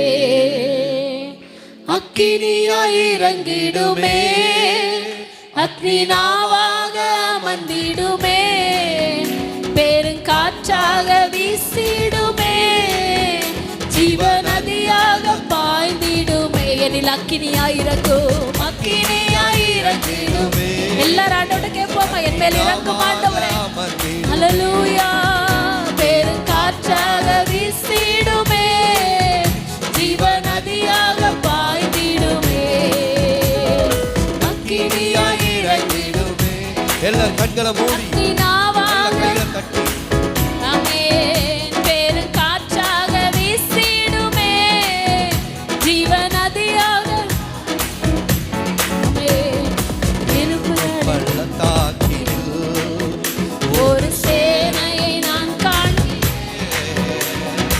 அதிகாரம் தந்திடுமே, திக்க தரிசனம் உரைத்திடவே. எலும்பு பள்ளத்தாக்கினில் ஒரு சேனையை நான் காண்கிறேன். அதிகாரம் தந்திடுமே, திக்க தரிசனம் உரைத்திடவே. அக்கினியாய் இறங்கிடுமே, அக்னினாவாக அமர்ந்திடுமே, பெரும் காற்றாக வீசிடுமே. அக்னியா இறங்கட்டும். பெந்தெகோஸ்தே அனுபவம், பெந்தெகோஸ்தே அனுபவம் சபைக்கு வருவதாக. இப்பொழுது பெந்தெகோஸ்தே அனுபவம், கர்த்தருடைய மகிமை சபையை ஆட்கொள்வதாக, சபையை ஆட்கொள்வதாக, சபையை ஆட்கொள்வதாக, சபையை ஆட்கொள்வதாக.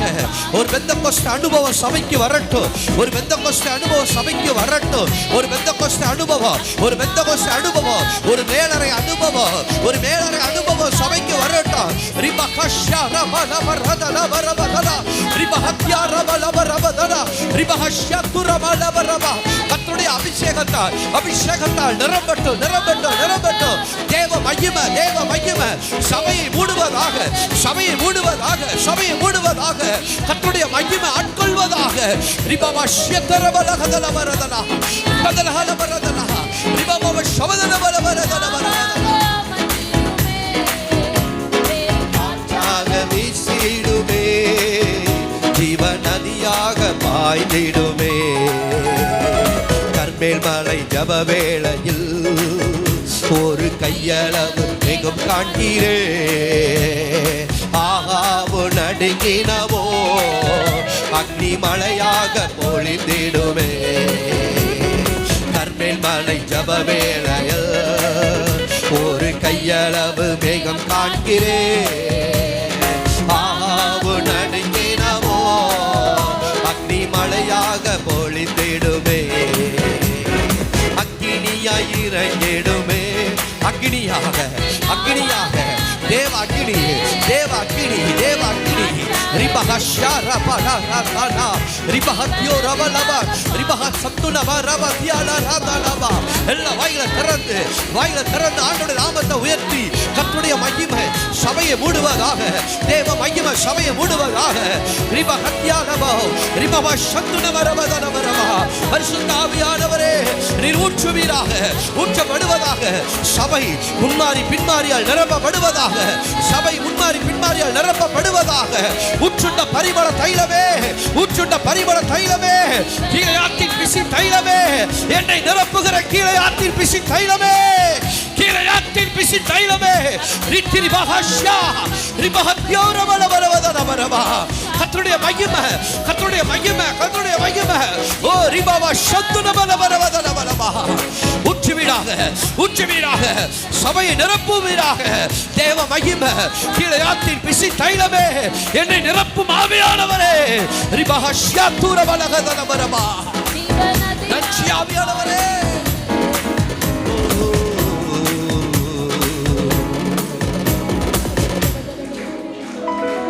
ஹல்லேலூயா,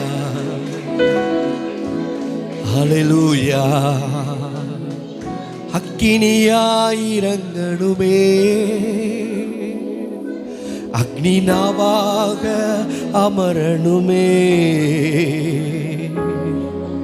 பெரும் காற்றாக வீசிடுமே, ஜீவநதியாக பாய்ந்திடுமே. அக்னியா இறங்கி வரட்டும், அக்னியா இறங்கி வரட்டும், அக்னி நாவாக இறங்கி வரட்டும். கீழையாத்தின் பிசின் தைலமாய், கீழையாத்தின் பிசின் தைலமாய் கர்த்தருடைய மகிமை இறங்கி வரட்டும். ஆலயத்தின் வஸ்திர தொங்கலால், ஆலயத்தின் வஸ்திர தொங்கலால் இப்பொழுதே ஆலயம் முழுவதும் மகிமையால் நிரம்புவதாக.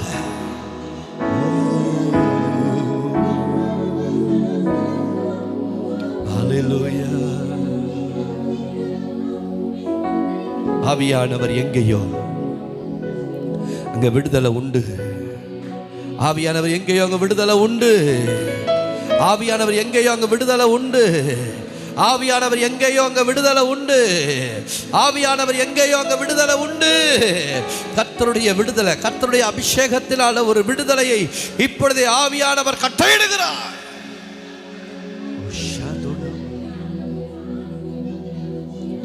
நன்றி ஆவியானவரே, நன்றி ஆவியானவரே, நன்றியோடு மை ஸ்தோத்திரிக்கிறோம்.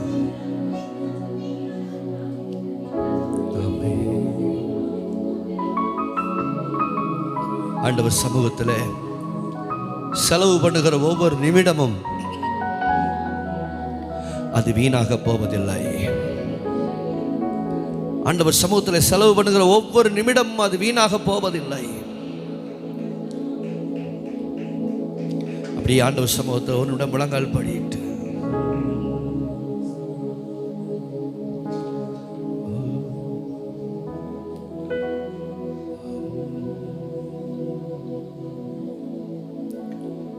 உம்மோடு செலவிடும் ஒவ்வொரு நிமிடமும் வீணாக போகாதையா, என்னை பலவானாய் மாற்றுமையா. தேவ சமூகத்தில் நேரம் செலவு பண்ண கற்றுக்கிட்ட தேவ பிள்ளைகளுக்கு நீங்கள் தேவ சமூகத்தில் செலவு பண்ணுற ஒவ்வொரு நிமிஷமும் அது உங்களுக்கு பலனுள்ள நேரம். தேவ சமூகத்தில் செலவு பண்ணுற ஒவ்வொரு நிமிஷமும் அது உங்களுக்கு பலனுள்ள நேரம், பலனுள்ள நேரம். ஆண்டவர் சமூகத்தில் உம்மோடு செலவிடும் ஒவ்வொரு நிமிடமும் வீணாக போகாதையா, என்னை பலவானாய் மாற்றுமையா. ஓ தேவ பிரசன்னம், என்ன ஆனந்தம். ஓ தேவ பிரசன்னம், என்ன ஆனந்தம். ஆகாயம் கொண்டு செல்லுதே, ஆகாயம் கொண்டு செல்லுதே. உம்மோடு செலவிடும் ஒவ்வொரு நிமிடமும் வீணாக போகாதையா, என்னை பலவானை மாற்றுமையா. எத்தனை பேர் விசுவாசித்து ஒவ்வொரு நிமிடமும் வீணாக போகாதையா, என்னை பலவானை மாற்றுதையா. வானத்திலே தூதரெல்லாம் பரிசுத்தரே என்று பணிகிறார்களே. வானத்திலே தூதரெல்லாம் பரிசுத்தரே என்று பணிகிறார்களே. பூமியிலே மண்ணான நான் உன்னாமம் வாழ்கவென்று தொழுகிறேன் ஐயா.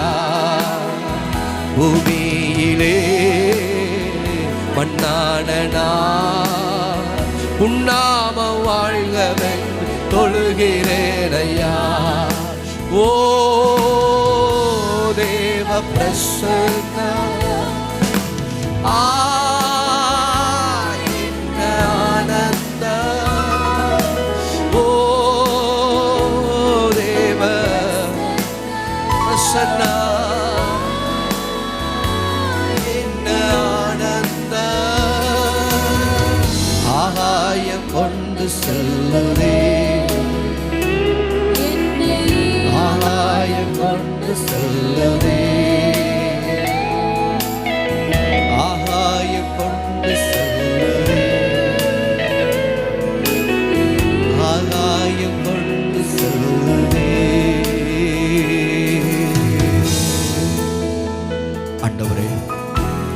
உம்மிடத்தில் செலவு பண்ண, உம்மிடத்தில் நேரத்தை செலவு பண்ண கற்றுக்கொண்டோம்.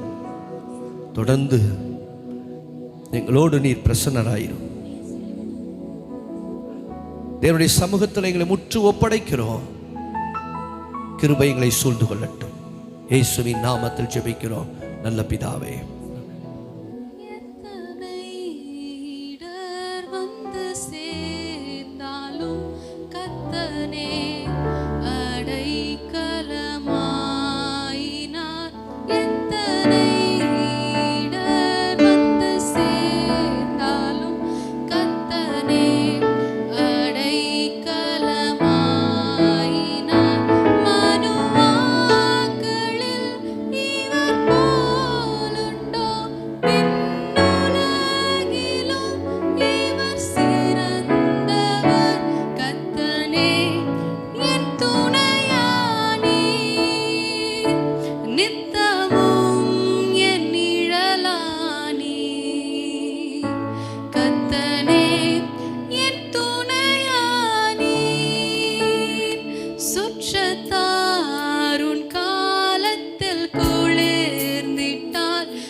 நாளிலும் எங்களோடு கூட நீர் துணையாயிருக்கிறீர் என்பதை அறிந்து உணர்ந்து உம்மை ஆராதிக்க எங்களுக்கு கொடுத்த நல்ல வாய்ப்புக்காக உம்மை துதிக்கிறோம்.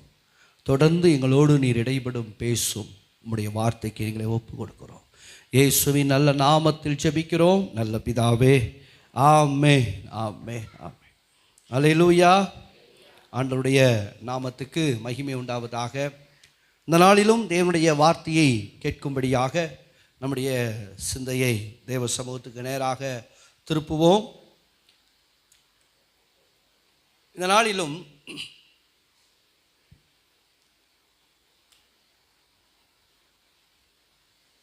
தேவனுடைய ஊழியக்காரன் என்பவர் யார் என்பதை குறித்த ஒரு தலைப்பின் கீழ் உங்களோடு கூட ஆண்டவருடைய வார்த்தையை கொடுக்க இருக்கிறேன். ஒரு ஊழியக்காரர் என்பவர் எதன் அடிப்படையில் வருகிறார்? ஒரு சபை என்பது எப்படி இயங்குகிறது என்பதை குறித்தும் நான் உங்களோடு கூட பகிர்ந்து கொள்ளப் போகிறேன். ஒரு வசனத்தை வாசிக்கலாமா? இந்த கல்லின் மேல் என் சபையை கட்டுவேன். இந்த வசனத்தை முதல்ல சொல்கிறவங்களுக்கு 10 ரூபா. அந்த ரெஃபரன்ஸ் சொன்னால் 10 ரூபா கையில் வச்சுருக்கிறேன். அதே போல் கிறிஸ்துவின் சுய ரத்தத்தினாலே சம்பாதித்து கொண்ட சபை அப்படிங்கிற வசனம் எங்கே இருக்குது? அந்த ரெஃபரன்ஸை சொன்னாலும் 10 ரூபா. என்ன பேச மாட்டேங்கிறீங்க? சரி, புஸ்தகத்தை சொல்லிடுறேன். மத்தேயு. அப்போ அதை கண்டுபிடிச்சிட முடியுமா? மத்தேயு 16வது அதிகாரம் எடுத்துக்கொள்ளுங்கள். மத்தேயு எழுதின சுவிசேஷ புத்தகம் 16வது அதிகாரத்தை எடுத்துக்கொள்ளுங்கள் சீக்கிரமாக. 18வது வசனம். சொல்லுகிறேன், நீ பேதுருவாய் இருக்கிறாய், இந்த கல்லின் மேல் என் சபையை கட்டுவேன். இப்ப ஆண்டவர் சொல்லுகிறார், இந்த கல்லின் மேல் என் சபையை கட்டுவேன். I will build my church அப்படின்னு தான் ஆண்டவர் வேதத்தில் சொல்லப்பட்டிருக்கிறது. என்னுடைய சபையை நான் இந்த கல்லின் மேல் கட்டுவேன். அப்படியானால் சபை யாருடையது? கர்த்தருடைய சபை. கர்த்தருடைய சபையிலே அந்த சபையை ஆண்டவர் எப்படி சம்பாதித்தார் என்றால், தம்முடைய சுய ரத்தத்தினாலே சம்பாதித்து கொண்ட சபை. அல்லேலூயா. சபையை ஆண்டவர் எப்படி சம்பாதிச்சு எடுத்தார்? தன்னுடைய இரத்தத்தையே அந்த சபைக்கு கிரயமாக செலுத்தி இருக்கிறார். புரியுதா உங்களுக்கு? இரத்தத்தையே சபைக்கு கிரயமாக செலுத்தி இருக்கிறார். எனவே சபை என்பது இப்போ நம்ம என்ன சொல்லலாம்? அது தேவனுடையது. அப்படியானால் தேவனுடைய சபைக்கு என்று ஊழியர்களை ஆண்டவர் எப்படி வைத்திருக்கிறார் என்றால், கண்காணிகளாக வைத்திருக்கிறார். பொதுவாக சிஎஸ்ஐயிலும் டிஎல்சியிலையும் ஆர்சியிலையும் போதகர்களுக்கு குருவானவர் என்கிற பெயர் கொடுப்பார்கள். குருவானவர்.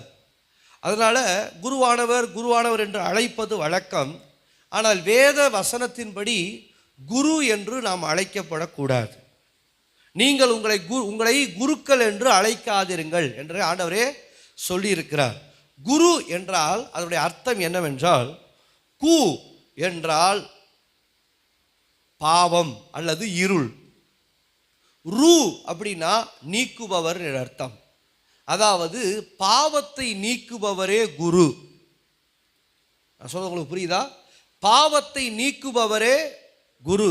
அப்படியானால் பாவத்தை நீக்குகிற ஒரே ஒருவர் நம்முடைய ஆண்டவராய் இயேசு கிறிஸ்து மட்டும்தான். எனவே அவர் ஒருவர் மட்டுமே குரு. மற்றபடி பரிசுத்த வேதாகமத்தில் ஆண்டவர் நம்மளை என்ன பெயர் சொல்லி வைத்திருக்கிறார் என்றால், மேய்ப்பர். போதகர்களுக்கு என்ன பெயர்? மேய்ப்பர். அது ஆங்கிலத்தில் ஷெப்பர்ட் அப்படின்னு சொல்லுவாங்க. அதுக்கு இன்னொரு வார்த்தை பாஸ்டர் அப்படிங்கிறதையும் சொல்லுவார்கள். அதன் அடிப்படையில் தான் பாஸ்டர் என்று அழைக்கப்படுகிறார். அதுக்கு மேலே வேதத்தில் கண்காணிகள் என்று சொல்லப்பட்டிருக்கிறது. இந்த கண்காணி என்கிற வார்த்தை அதைத்தான் பிஷப் அப்படின்னு சொல்கிறது. கண்காணிங்கிற வார்த்தையை தான் பிஷப்னு சொல்கிறது. அதை நம்முடைய ஸ்தாபனத்தில் ஓவர்சியர் அப்படின்னு சொல்லுவாங்க. கண்காணிங்கிறத தான் பிஷப்புன்னு சொல்லாமல் ஓவர்சியர் அப்படின்னு சொல்லுவாங்க. இப்படியெல்லாம் இருக்குது. சரி, இப்பொழுது ஆண்டவர் தம்முடைய சரீரமாகிய சபைக்கு என்று யாரை ஏற்படுத்தியிருக்கிறார்? குருக்களை ஏற்படுத்தியிருக்கிறாரா? மேய்ப்பர்களை ஏற்படுத்தியிருக்கிறாரா? மேய்ப்பர்களை ஏற்படுத்தியிருக்கிறார். அல்லேலூயா. அதனால் நம்ம யாருன்னு சொல்லக்கூடாது, குரு என்று சொல்லக்கூடாது. ஊழியர்கள் ஒரு நாளும் குரு கிடையாது. குரு என்றால் ஆண்டவர் மட்டும்தான் குரு. எனவே நம்மளை ஆண்டவர் எப்படி வைத்திருக்கிறார்னா, மேய்ப்பர்களாக வைத்திருக்கிறார். நம்மள சபைக்கு போதகராக இருக்கிறவரை கொஞ்சம் விளக்கமாக சொல்ல விரும்புகிறேன். அப்போ ஒரு மேய்ப்பர் என்றால் எதன் அடிப்படையில் அவர் மேய்ப்பர் ஆகிறார்? பைபிள் காலேஜ் படிச்சுட்டு அவர் மேய்ப்பர் ஆகிடலாமா? கவனிங்க, கொஞ்சம் நல்லா என்கிட்ட கொஞ்சம் கேளுங்க. பைபிள் காலேஜ் படித்ததுனால அவர் மேய்ப்பர் கிடையாது. இப்போ எப்படி ஒரு கம்பெனி படித்து முடித்தோனையும் அவருக்கு ஒரு அப்பாயின்மெண்ட் கொடுத்து நீங்கள் எங்கள் கம்பெனியில் வேலை செய்யுங்க, உங்களுக்கு மாதம் இத்தனை ஆயிரம் சம்பளம் கொடுக்குறேன் அப்படின்னு சொல்லி சபையிலும் ஒரு பிழைப்புக்காக ஒரு ஊழியக்காரரை அப்பாயின்மெண்ட் பண்ணுவது இல்லை. சபை அப்படி இயங்குவதில்லை. சபைக்கென்று ஆண்டவரே தம்முடைய ஊழியர்களை என்ன செய்கிறார்? தேர்ந்தெடுக்கிறார். அதைத்தான் நம்ம வாசித்தோம். எபிரேயர்கள் நிருபம் 5வது அதிகாரத்தில் 4வது வசனத்தை வாசிப்போம்.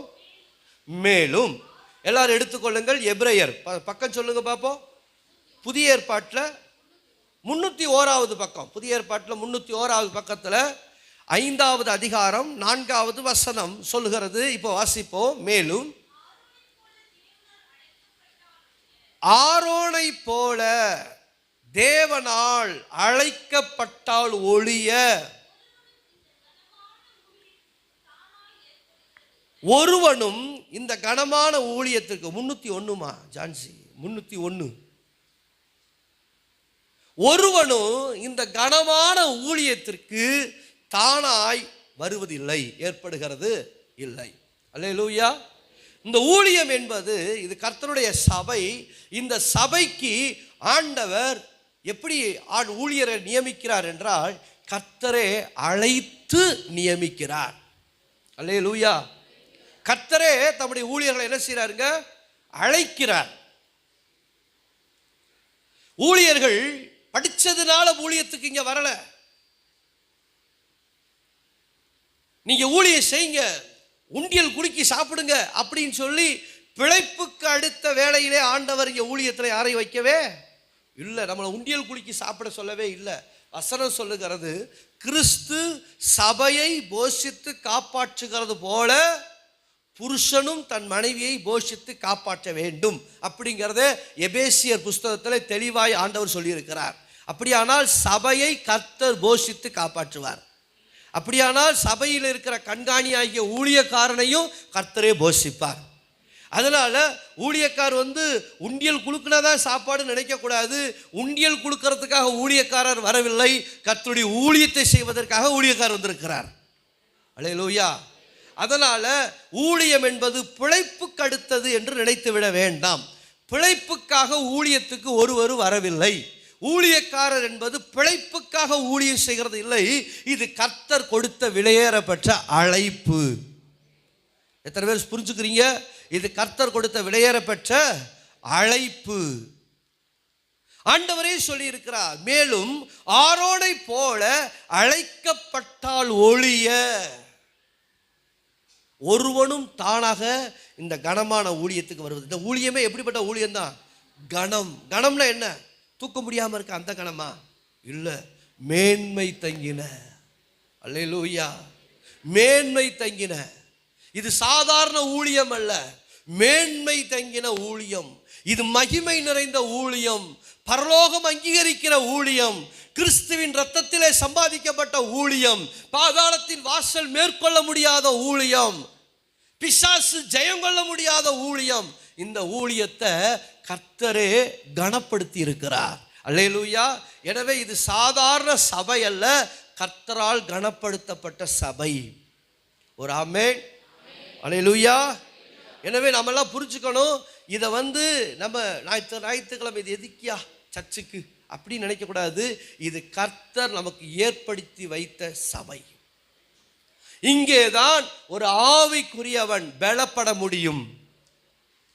வேதம் எப்பவுமே சொல்ற விஷயம் என்னன்னா, கர்த்தர் மேய்ப்பர், நாம் அவருடைய ஆடுகள்.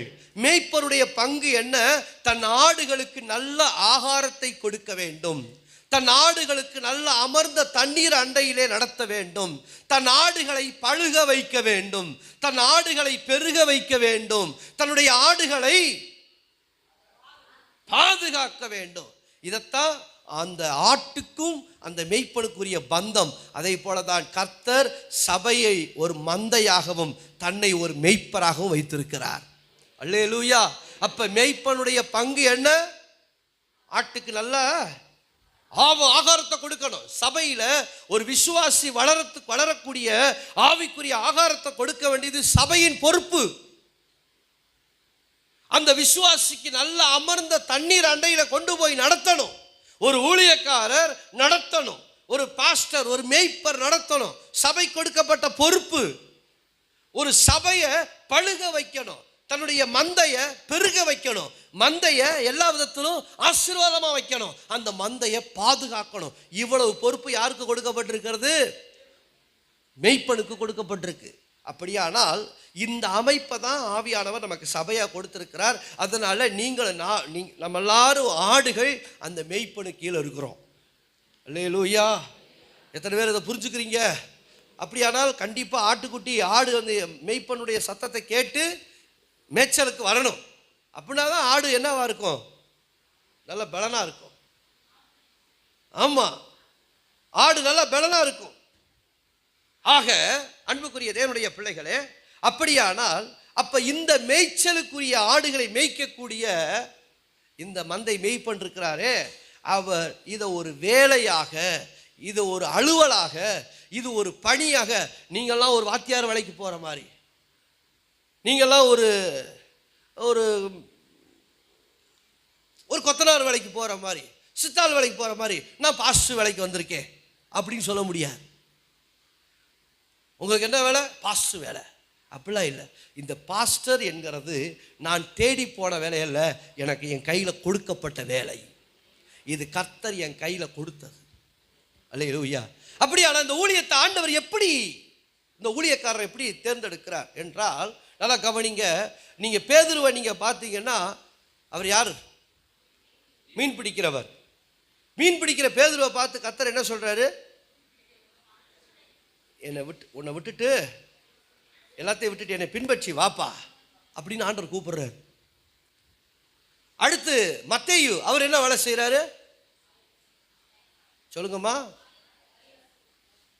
வரி வசூலிக்கிற வேலை. அவர் அரசாங்க உத்தியோகம், tax collector, income tax collector. அவர் நம்ம பாணியில் சொல்ல போனால் அவர் இன்கம் டாக்ஸ், வருமான வரித்துறையில் வேலை பார்த்தவர். யாரு? மத்தேயு. இவரை பார்க்கிறார் ஆண்டவர், என்னை பின்பற்றி வா அப்படிங்கிறார். அவரும் அந்த வேலையை ரிசைன் பண்ணிட்டு இயேசு பின்னாடி வர்றார். ஆண்டவர் எல்லாத்தையும் கூப்பிடல, இன்னொருத்தரை பார்த்து பார்க்கிறாரு. அந்த வசனத்தை நீங்க தான் கண்டுபிடிக்கணும். ஒரு மனுஷனுக்கு லேகியோன் என்கிற பிசாசு பிடித்திருந்தது. அவன் சங்கிலிகளினாலே கட்டப்பட்டிருந்தான். கல்களினாலே தன்னை கீறிக்கொண்டு அவன் கல்லறைகளிலும் குகைகளிலும் அவன் இருந்தான். அவனை தேடி இயேசு போனார். அல்லேலூயா. அப்போ ஆண்டவர் பார்த்து அவனை பார்த்து கேட்டார், உன் பேர் என்னப்பா அப்படின்னு. அவன் என்ன பேர் சொன்னான்? லேகியோன். நல்லா புரிஞ்சுக்க, லேகியோன்ங்கிறது ஒரு பேருடைய பேர் அல்ல. என்னம்மா? அதாவது லேகியோன் என்பது பிசாசு கிடையாது, அது ஒரு எண்ணிக்கையை குறிக்கிற பெயர். ஒரு லேகியோன் என்றால் 6000 என்று அர்த்தம். ஒரு லேகியோன் என்றால் 6000 என்று அர்த்தம். அதனால தான் அவன் பிடிச்சி, அவன் மேலே 6000 பேய் இருந்ததுனால தான் என் பேர் லேகியோன்னு சொன்னான். அவன் மேலே 6000 பேய் இருந்துச்சு. 2 பேய் இருந்தாவே தாங்க முடியாது. அவன் 6000 பேயை தான் உடம்புல வச்சிருந்தான். இவனை தேடி இயேசு போனார். கடைசியில் அவன் சொன்னான், இந்த பிசாசை பண்ணி கூட்டத்துக்குள்ள விட்டுருங்க அப்படின்னோனியும் அந்த பேய் பிசாசு பூரா பண்ணி கூட்டத்துக்குள்ள போய் அது கடலில் மாண்டு செத்து போச்சு எல்லாம்.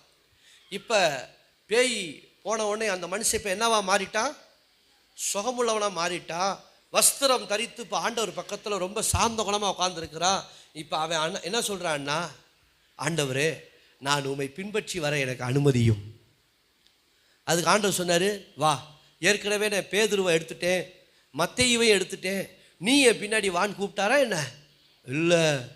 அவனை பார்த்து சொல்கிறார், நீ போ, உன் வீட்டில் போய் தேவன் உனக்கு செய்ததை வீட்டில் இருக்கிறவங்க சொல்லு, ஒன்று என் பின்னால் ஒன்று நீ வரவே வேண்டாம். அப்போ இதுலேருந்து என்ன தெரியுது? அப்போ எல்லாருக்கும் அழைப்பு இல்லை. ஆண்டவர் அப்படியே கொஞ்சம் சூஸ் பண்ணி தூக்குறார், செலக்ட் பண்ணி எடுக்கிறார்.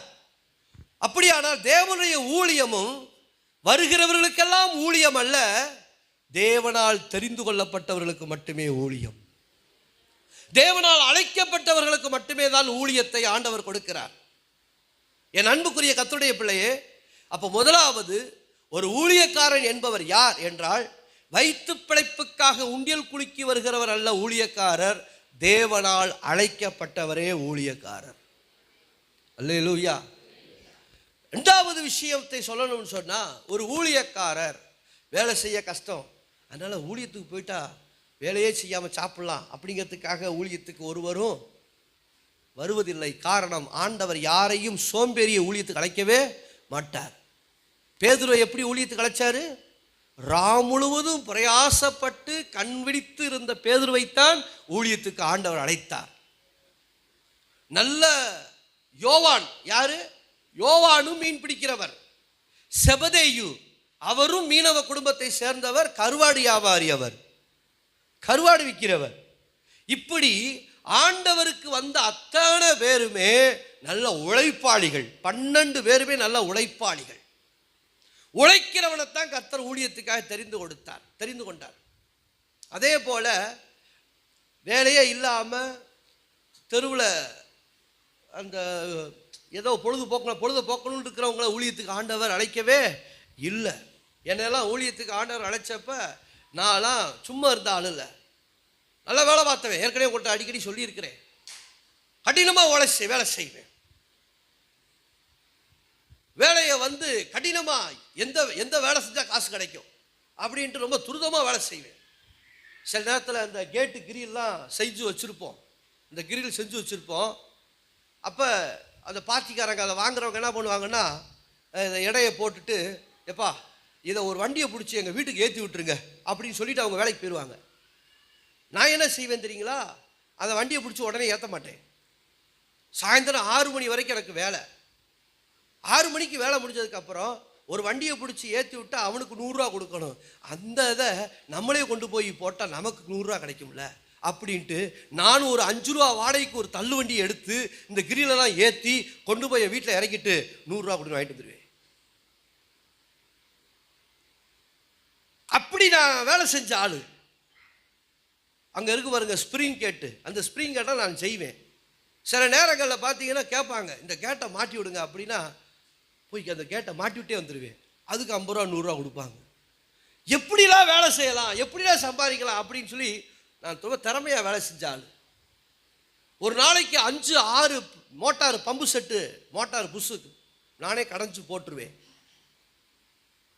எனக்கு திறமை உண்டு. நான் பிழைப்புக்காக இந்த ஊழியத்துக்கு வரணுங்கிற அவசியமே இல்லை. கர்த்தர் என்னை ஊழியத்துக்கு அழைச்சதுனால வந்திருக்கிறேன். அதனால நீங்கள் யாரும் என்ன பண்ணிடக்கூடாது, ஊழியர்களை எப்படி நினச்சிடக்கூடாது, பாசும் அவர் ஊழியத்துக்கு வந்திருக்கிறாரப்பா, நம்ம போவோம், ஒரு 10 ரூபாயை உண்டியில் போடுவோம், என்னத்தையே பாவம் அவர் பொண்டாட்டி பிள்ளையோட இருக்கார், சாப்பிட்டு போகிறார் அப்படின்னு சொல்லி யாரும் பரிதாபமாக என்ன பண்ணிடக்கூடாது, போட்டுறக்கூடாது. ஊழியக்காரர் விலையேற பெற்றவர். கர்த்தர் ஊழியத்தை கொடுத்திருக்கிறார். ஊழியம் கர்த்தருடையது, ஊழியக்காரர்களும் கர்த்தருடையவர்கள். அல்லேலூயா. இந்த ஊழியத்தை ஒருவரும் தானாக செய்கிறது இல்லை. கர்த்தரே ஊழியத்தை கொடுத்திருக்கிறார், அழைத்திருக்கிறார், வேறு விரித்திருக்கிறார். எனவே முதலாவது காரியம், ஒரு ஊழியக்காரன் என்கிறவர் யார்? தேவனால் அழைக்கப்பட்டவர். அது மட்டுமா? 4:13 வாசிங்க. எபேசியர் 4:13 வாசிங்க. போன வாரம் கூட நம்ம வாசித்தோம். எபேசியர் 4:13. சிலரை அப்போஸ்தலராகவும் சிலரை தீர்க்கதரிசிகளாகவும்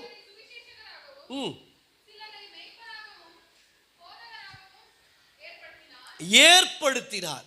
இந்த அப்போஸ்தலராக, தீர்க்கதரிசிகளாக, மெய்ப்பராக, சுவிசேஷகராக, போதகராக ஆண்டவர் என்ன பண்ணியிருக்கிறாருங்க? அவங்களெல்லாம் ஏற்படுத்தி இருக்கிறார். கர்த்தரே ஏற்படுத்தி இருக்கிறார். அல்லேலூயா. ஊழியக்காரர்கள் அப்ப நாங்களா வந்தவங்க அல்ல, கர்த்தரால் ஏற்படுத்தப்பட்டவர்கள். ஒரு ஆமீன் சொல்லுங்க. அல்லேலூயா. ஊழியர்கள் என்பது விலைக்கு வாங்கப்பட்டவர்கள் அல்ல. ஊழியர்கள் என்பது விலைக்கு வாங்கப்பட்டவர்கள் அல்ல, அவர்கள் கர்த்தரால் ஏற்படுத்தப்பட்டவர்கள். அதனால ஊழியர்களை நாம் என்ன பண்ணணும்?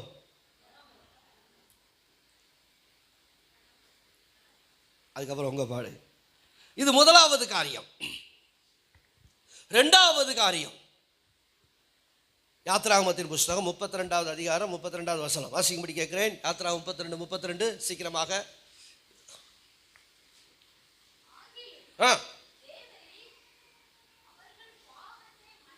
தேவரீர் அவருடைய பாவத்தை மன்னித்து அருளுவீரானால் மன்னித்து அருளும், இல்லாவிட்டால் நீர் எழுதின உம்முடைய புஸ்தகத்திலிருந்து என் பெயரை கிறுக்கி போடும் என்றான். இது யார் சொல்றது?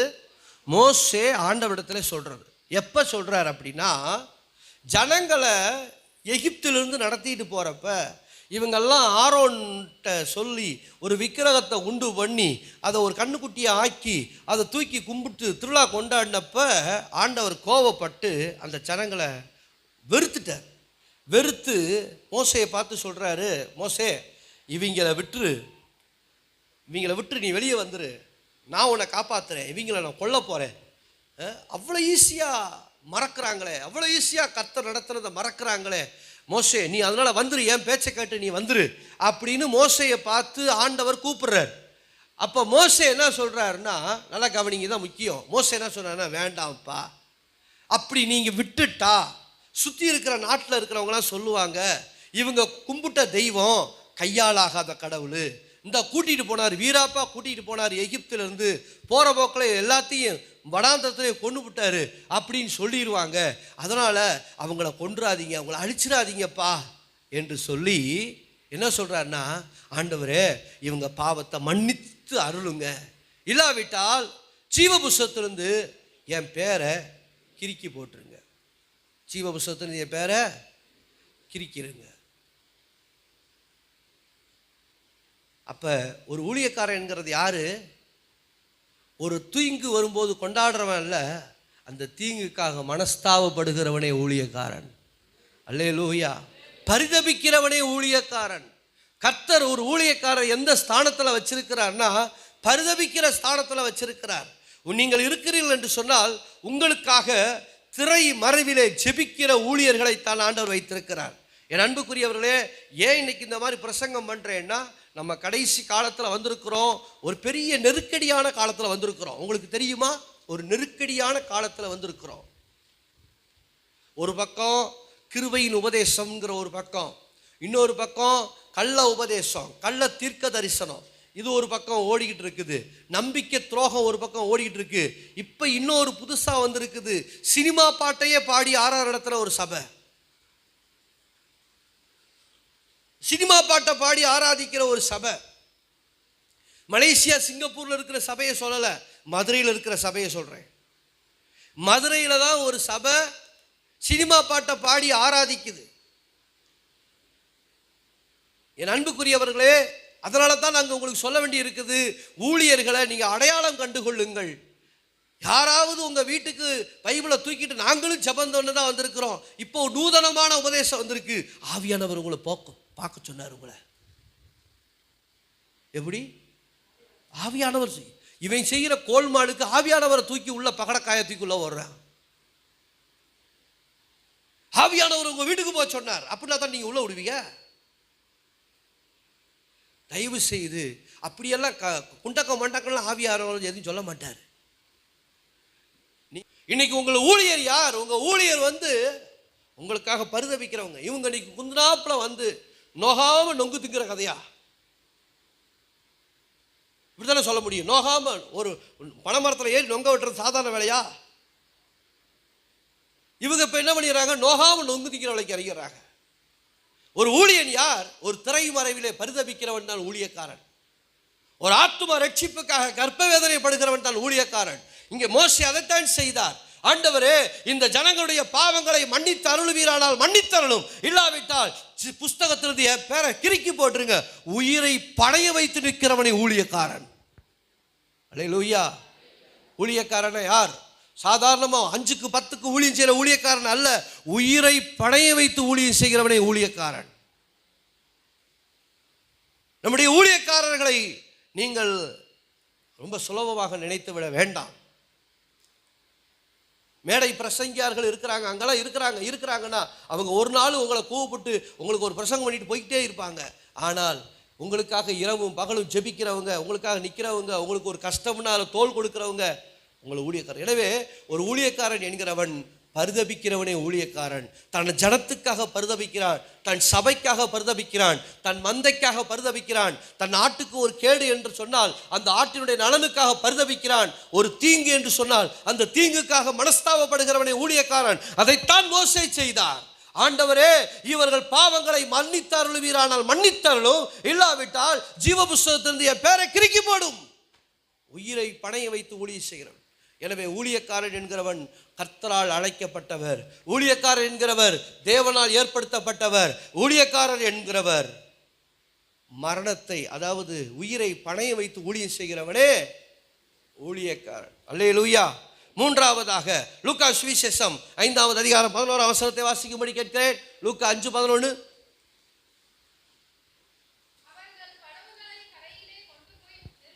அவர்கள் படவுகளை கரையிலே கொண்டு போய் நிறுத்தி எல்லாவற்றையும் விட்டு அவருக்கு பின் சென்றார்கள். அல்லேலூயா. ஊழியத்துக்கு வந்தவங்க எல்லாத்தையும் விட்டுட்டு வந்திருக்கிறாங்க. அல்லேலூயா.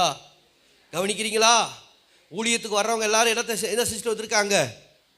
ஆண்டவருக்காக எல்லாத்தையும் விட்டுட்டு வந்திருக்கிறாங்க. ஊழியம் என்பது சாதாரணமல்ல, தியாகங்கள் நிறைந்ததான் ஊழியம். ஊழியங்கிறது என்னன்னு சொல்லுங்க? தியாகம் நிறைந்ததான் ஊழியம். தியாகம் இல்லாம ஊழியம் இல்லை.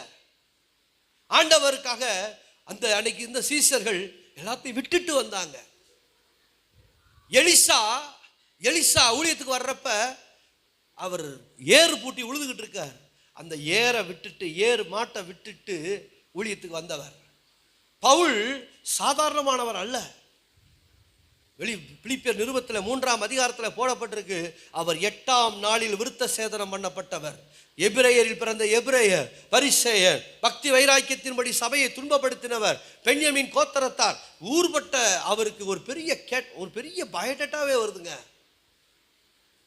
பெரிய பயோடேட்டாவே வருது பவுலுக்கு. நீங்க வெளிப்படுத்தின விசேஷம் பிலிப்பியருக்கு நிருபம் 3ஆம் அதிகாரத்தை நீங்க படிச்சு பாருங்க, ஒரு பெரிய பயோடேட்டாவே வருது. அவர் யாரு, எவரு, எந்த கோத்திரத்தை சேர்ந்தவர், அவருடைய சுபாவம் என்ன, அவருடைய பதவி என்ன. சனகரிப்பு சங்கம், யூதர்களுடைய கோர்ட் சனகரிப்பு சங்கம் 70 பேர் கொண்ட குழு அதுல இருக்கும். அந்த 70 பேர் கொண்ட குழுவுல ஒருவர் தான் இந்த பவுல். இன்னைக்கு இருக்கிற படிப்பு படி அவர் MA முடித்தவர். பவுல் சாதாரணமானவர் அல்ல. கமாலியேல் பாதத்தில் உட்கார்ந்து படித்தவர். ஆனால் கர்த்தருடைய அழைப்புக்காக அவர் தன்னையே தியாகம் செய்தவர். சொல்லுகிறார், கர்த்தராய் இயேசு கிறிஸ்துவை அறிகிற அறிவின் மேன்மைக்காக எல்லாவற்றையும் நஷ்டம் என்றும் குப்பையுமாக எண்ணுகிறேன். அல்லேலூயா. எனவே ஊழியக்காரங்கிறது சாதாரணமானவங்க அல்ல. இந்த ஊழியத்துக்காக நிறைய கிரயம் செலுத்தி இருக்கிறார்கள், தியாகம் செய்திருக்கிறார்கள். தனக்கு லாபமாய் இருந்தவைகளை நஷ்டமாக்கி விட்டிருக்கிறார்கள். தனக்கு எதெல்லாம் மேன்மையாக இருந்துச்சோ அதையெல்லாம் விட்டிருக்கிறாங்க. அல்லேலூயா. அதெல்லாம் விட்டிருக்கிறாங்க. நான் ஊட்டியில் பைபிள் காலேஜ் படிக்கிறப்ப பிரின்சிபாலுடைய மக, ஒரு சின்ன பிள்ளை, அந்த பிராங்க்லின் மக மாதிரி இருப்பா. அவ நல்லா பேசுவா. அவ ஒரு பாட்டு பாடுவா, சின்ன பிள்ளை. ஏசப்பா உம்மை தேடி வந்தேனே, எல்லாமே விட்டு விட்டு வந்தேனேன்னு பாட்டு பாடுவா. நான் ஒரு நாள் அவளை தூக்கி கையில் வச்சுக்கிட்டு, நீ என்ன ஏசப்பாவுக்கா விட்டுட்டு வந்த அப்படின்னு கேட்டேன். அவங்க ஊர் தஞ்சாவூர், கும்பகோணம். அவங்க ஊர் கும்பகோணம். இப்போ அவங்க ஊழியத்துக்கு வந்திருக்கிறது ஊட்டி. அவள் சொல்கிறா, நான் கூட என்னத்தையோ சொல்ல போகிறாக்க நினச்சேன்.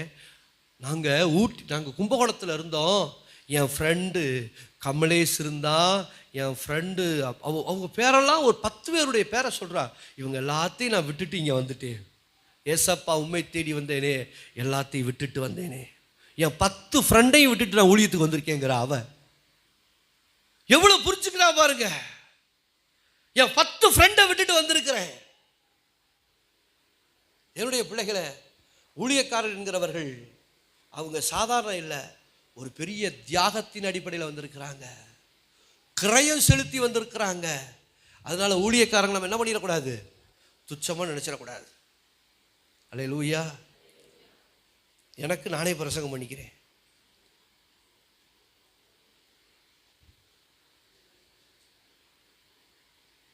ஏன்னா சில நேரத்தில் பிள்ளைகளுக்கு அப்பாவை பற்றி அப்பா சொல்லத்தானே வேணும். அப்பா இப்படியெல்லாம் கஷ்டப்பட்டு உன்னை வளர்த்துக்கிட்டு இருக்காண்டா, அப்பாவை நீ என்ன பண்ணிடக்கூடாது, தூக்கி எறிஞ்சு பேசக்கூடாது அப்படின்னு ஒரு அப்பா பிள்ளைக்கு சொல்லுவார்ல, அது மாதிரி சொல்லிகிட்டு இருக்கிறேன். சோத்திரம். என்னம்மா? ஆவியானவர் பேசுகிற சோத்திரம், கர்த்தர். அப்போ 3வது ஊழியக்காரங்கிறது யாருங்க? கிரயம் கொடுத்து வந்தவர்கள், கிறிஸ்துவுக்காக எல்லாவற்றையும் விட்டு விட்டு வந்தவர்கள், கிறிஸ்துவுக்காக எல்லாவற்றையும் விட்டுட்டு வந்தவங்க, தியாகமா வந்தவங்க. எனவே ஒரு ஊழியக்காரர் என்று சொன்னால் நாம் சாதாரணமாக நினைப்பதற்கு வழி இல்லை. காரணம், எல்லாத்தையும் விட்டுட்டு, ஆண்டவருக்காக எல்லாத்தையும் விட்டுட்டு கர்த்தருக்காக வந்திருக்கிறோம். Praise the Lord. அல்லேலூயா. 4வது காரியத்தை சொல்ல போறேன். வாசிக்கலாமா ஒரு வசனத்தை? யாக்கோபு நிருபம் 5வது அதிகாரம் 17வது வசனம்.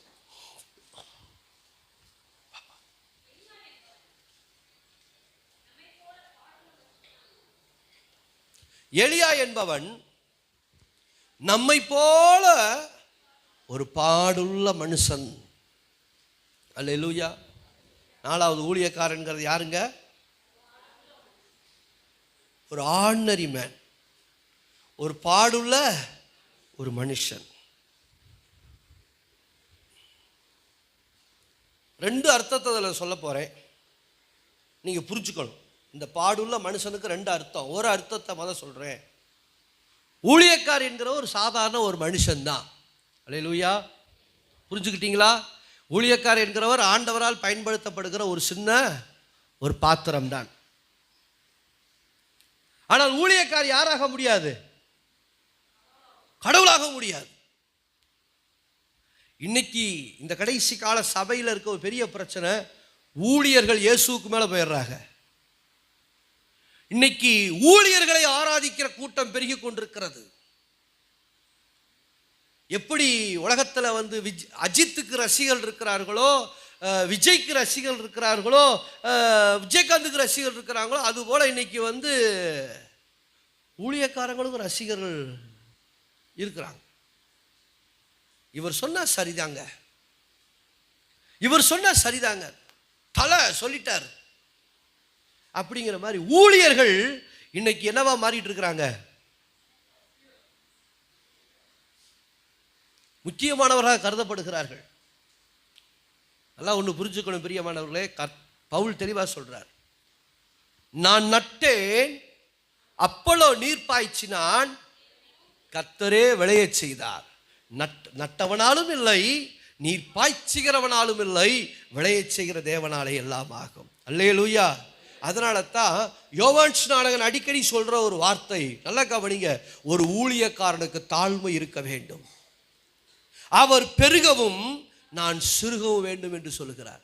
இப்படி எந்த ஊழியக்காரன் தன்னை தாழ்த்துகிறானோ அவன்தான் கர்த்தருடைய ஊழியக்காரன். எந்த ஊழியக்காரன் தன்னை தாழ்த்துகிறானோ அவன் தான் கர்த்தருடைய ஊழியக்காரன். ஆண்டவரே சொல்லியிருக்கிறார், நீங்கள் எவ்வளவு பெரிய வேலையை செய்தாலும் நீங்கள் சொல்ல வேண்டியது என்ன? அப்பிரயோஜனமான வேலைக்காரன், கடமையை மாத்திரம் செய்தேன், இதை மட்டும்தான் நீங்கள் சொல்ல வேண்டும். நான் கடமையை மட்டும்தான் செய்ய வந்திருக்கிறேன், இந்த ஊழியத்தில் நான் கடமையை மட்டுமே செய்ய வந்திருக்கிறேன், எனக்குன்னு ஒரு கூட்டத்தை தேடிக்கொள்ள வரவில்லை. நாங்கள் எல்லாரும் ஒரு தோட்டத்தில் வேலை செய்கிற வேலைக்காரர், அவ்வளவுதான். ஆண்டவருடைய பண்ணையில நாங்கள் ஒரு வேலைக்காரர்கள். காலம் வருகிற பொழுது கடைசி காலத்தில் எங்களுக்கு இதுக்குரிய பங்கை கர்த்தர் தருவார். அல்லேலூயா. வேலையால் கூலிக்கு பாத்திரனாக இருக்கிறான். அவர் எந்த வேலையை கொடுத்தாரோ அந்த வேலையை நான் செய்கிறேன், அந்த வேலைக்குரிய பங்கையும் அந்த வேலைக்குரிய ஆசீர்வாதத்தை எனக்கு அன்றைக்கு தருவார். மற்றபடி இந்த ஊழியத்தில் நான் ஒருபோதும் உரிமை கொண்டாடுவதில்லை. இன்னைக்கு பார்த்தீங்கன்னா மனுஷரை ஆராதிக்கிற கூட்டம் பெருகி கொண்டிருக்கிறது, ஊழியர்களை ஆராதிக்கிற கூட்டம் பெருகி கொண்டிருக்கிறது. இயேசுவை பார்க்க போனீர்களா அப்படின்னா இல்லை இல்லை, ஊழியக்காரர் தான் பார்க்க போனோம் என்று ஒரு கூட்டம் பெருகி கொண்டிருக்கு. அந்த கடைசி காலத்தில் தேவனுடைய பிள்ளைகளே, நாம் ரொம்ப ஜாக்கிரதையாக இருக்கணும். நீங்கள் இயேசுவை பிரியப்படுத்துகிற கூட்டமா அல்லது ஊழியரை பிரியப்படுத்துகிற கூட்டமா? ஊழியக்காரன் சாதாரண ஒரு மனிதன் தான். நாம் ஒரு நாளும் மனிதரை நாடி ஓடக்கூடாது, மனிதரை நாடி ஓடக்கூடாது. யாராக இருந்தாலும் கர்த்தர் தம்முடைய வார்த்தையை கொண்டு பேசுவார். அல்லேலூயா. இன்னைக்கு உங்களுக்கு ஒரு வார்த்தை தேவைன்னா அன்னைக்கு நிற்கிற கழுதைகிட்ட கூட கர்த்தர் பேசுவார். இன்னைக்கு உங்களுக்கு இந்த வார்த்தை தேவைன்னா உங்களுக்கு முன்னாடி நிற்கிற கற்பாறையில கூட பேசுவார் ஆண்டவர். உங்களுக்கு இன்னைக்கு இந்த வார்த்தை தேவைன்னா உங்களுக்கு முன்னாடி நிற்கிற ஒரு சின்ன பிள்ளையை கொண்டு கூட பேசுவார். ஆனால் கொண்டு வந்து பேசுகிற நபர் தெய்வமாக முடியாது, பேசுகிற தெய்வமே தெய்வம். அல்லேலூயா. இதிலெல்லாம் எனக்கு கலப்பட உபதேசம் பெருகி கொண்டிருக்கிற காரணத்தினாலே என் அன்புக்குரிய தேவனுடைய பிள்ளைகளே, மனிதர்களை ஆராதிக்கிற ஒரு நிலை இன்னைக்கு உருவாகி கொண்டிருக்கிறது. எனவே தான் ஒரு ஊழியக்காரன் ஒரு சாதாரண மனுஷன் தான் என்று உங்களுக்கு தெரியப்படுத்துகிறேன். ஊழியக்காரன் யாருங்க? ஒரு சாதாரண ஒரு மனுஷன் தான். இது ஒரு விளக்கம். இதில் இன்னொரு விளக்கத்தையும் கொடுக்கிறேன். ஊழியக்காரன் சாதாரண ஒரு மனுஷன் தான். நீங்கள் ஆண்டவர்கிட்டருந்து வந்திருக்கிறார் நினச்சிக்கிட்டு நீங்கள் 50 பேரும் சேர்ந்து ஆளுக்கு ஒரு பக்கம் குத்துனா தாங்க மாட்டார்.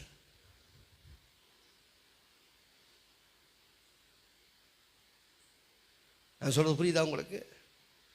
எம்புட்டு அடித்தாலும் வாங்கிக்கிறாரா பாஸ்ட் அப்படின்னு நினச்சிடக்கூடாது. நாங்களும் உங்களை போல பாடுள்ள மனிதர்கள் தான். உங்களை போல் எங்களுக்கும் குடும்பம் இருக்கிறது, உங்களை போல் நாங்களும் ஃபீஸ் கட்டுறோம், உங்களை போல் நாங்களும் பெட்ரோல் போடுறோம், உங்களை போல் எங்களுக்கும் பசிக்கிறது, உங்களை போல் நாங்களும் தூங்குகிறோம், தண்ணி குடிக்கிறோம். எங்களையும் நீங்கள் வேற்றுக்கிரக வாசிகளை நினைச்சிடக்கூடாது. நாங்களும் ஒரு மனிதர்கள் தான்.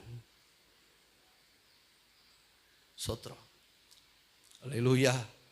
புரிஞ்சுக்கிறீங்களா?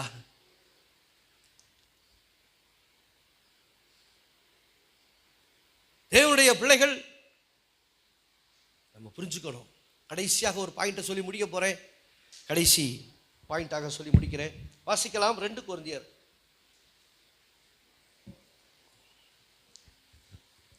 11ஆம் அதிகாரம் 2ஆம் வசனத்தை வாசிக்கும்படி கேட்கிறேன். எல்லாரும் எடுத்துக்கொள்ளட்டும். எல்லாரும் எடுத்துக்கொண்டு முக்கியமான பாயிண்ட் எல்லாரும் எடுங்க. 2 கொரிந்தியர் 11:2. ஒரு ஊழியக்காரர் சொல்ற காரியத்தை பாருங்க. நான் உங்களை கற்புள்ள கன்னிகையாக கிறிஸ்து என்னும் ஒரே புருஷனுக்கு ஒப்பு கொடுக்க நியமித்தபடியால் உங்களுக்காக தேவ வைராக்கியமான வைராக்கியம் கொண்டிருக்கிறேன். அல்லேலூயா. எல்லாம் கவனிக்கிறீங்களா? இந்த வசனத்துக்கு நான் ஒரு விளக்கம் சொல்கிறேன். அந்த விளக்கத்துக்கு அப்புறம் அது உங்களுக்கு புரியும். அது வரைக்கும் இந்த வசனம் உங்களுக்கு பளிச்சுன்னு புரியாது. நான் விளக்கம் சொன்னதுக்கப்புறம் புரியும். பெண் பிள்ளைகளை வளர்க்குற பெற்றோர்களை நீங்கள் பார்த்துருக்கிறீங்களா? பெண் பிள்ளையை வளர்த்து கட்டி கொடுக்குறப்ப கிறிஸ்தவ முறைப்படி பார்த்தீங்கன்னா கிறிஸ்தவ திருமணம் பெண்ணுடைய வலது கையை பிடிச்சி மாப்பிள்ளைய வலது கைக்கு அந்த பொண்ணுடைய அப்பா தான் கொடுப்பார். பொண்ணுடைய அப்பா கொடுப்பார். அப்படி கொடுக்குறப்ப ஒரு தகப்பனுக்கு அந்த மனசு எப்படி இருக்கும்னா, ஒரு பெரிய அப்பாடா நம்மளை பிடிச்ச ஒரு ஆள் போச்சுடா அப்படி நினைப்பாரா? இல்லை. ஒரு நல்ல தகப்பன் என்ன நினைப்பாருன்னா, ஒரு பெரிய பொறுப்பை முடிச்சாச்சு, ஒருத்தர் கையில் ஒப்படைச்சாச்சப்பா. ஒருத்தருடைய கையில் என்ன பேச மாட்டேங்கிறிய, நான் சொல்ல தப்பா ரைட்டா? ஒருத்தர் கையில் நல்லபடியாக ஒப்படைச்சாச்சு. அந்த ஒரு ஆத்மீக திருப்தி இருக்கும். அந்த ஆத்மீக என்ன தெரியும் செய்யும்? ஒரு திருப்தி இருக்கும். ஒரு நல்ல இப்போ தான் அண்ணன் கல்யாணம் பண்ணி முடித்தார். மகளுக்கு ஒரு திருப்தி வந்துச்சா? ஒரு அப்பாடா ஒரு நம்ம பிள்ளைய ஒரு இடத்துல பிடிச்சி கொடுத்துட்டோம். இப்போ என்ன ஆயிடுச்சு? ஒரு திருப்தி. அந்த பிள்ளை எப்படி கொடுத்துருக்கிறாருன்னா, நல்லா கவனிங்க, கற்புள்ள பிள்ளையா. கற்பு அப்படின்னா நீங்கள் இன்னொரு அர்த்தத்திற்கு அந்த அர்த்தத்தில் இல்லை, ஒழுக்கம். கற்புக்கு இன்னொரு அர்த்தமும் ஒழுக்கம். ஒரு ஒழுக்கம் உள்ள பிள்ளையா அதை கண்காணிச்சு, அதை பார்த்து, அது பராமரிச்சு. சில நேரங்களில் சொல்லுவாங்க, இங்கே வருமா கொஞ்சம் பொறுமையாரு, அடுத்த வருஷம் எப்படியாவது ஒரு நல்ல மாப்பிள்ளையை பார்த்து கொடுத்துறேன், கொஞ்சம் பொறுமையா, அது வரைக்கும் கொஞ்சம் ஒழுக்கமாக இரு அப்படிலாம் சொல்லியெல்லாம் கேள்விப்பட்டிருக்கிறோம். இப்படியெல்லாம் சொல்லுவாங்க, அது வரைக்கும் கொஞ்சம் பொறுமையாக இரு. எப்படியாவது சில நேரத்தில் பேசிக்கிட்டு இருக்கும்போதே சொல்லுவாங்க, எப்படியாவது இந்த பிள்ளைய ஒரு இடத்துல நல்லபடியாக பிடிச்சி கொடுத்துட்டா போதுமாப்பா. அப்போ ஒரு தகப்பனுடைய எண்ணம் என்ன? அந்த பிள்ளைய குறையில்லாமல் எந்த ஒரு நமக்கு அந்த பிள்ளைய குறித்து எந்த ஒரு குற்றமும் நம்ம மேலே சொல்லாமல் நல்லபடியாக ஒரு இடத்துல என்ன செய்யணும்? ஒப்படைக்கணும். அதே மாதிரி ஒப்படைச்ச பிறகு அந்த தகப்பனுக்கு என்ன வரும்? அப்பாடா ஒரு பெரிய பாரம் நீங்குச்சப்பா, ஒரு பெரிய பொறுப்பு நீங்குச்சப்பா அப்படின்னு சொல்றது போலத்தான் இங்கே பவுல் சொல்றாரு. என்ன சொல்றாரு?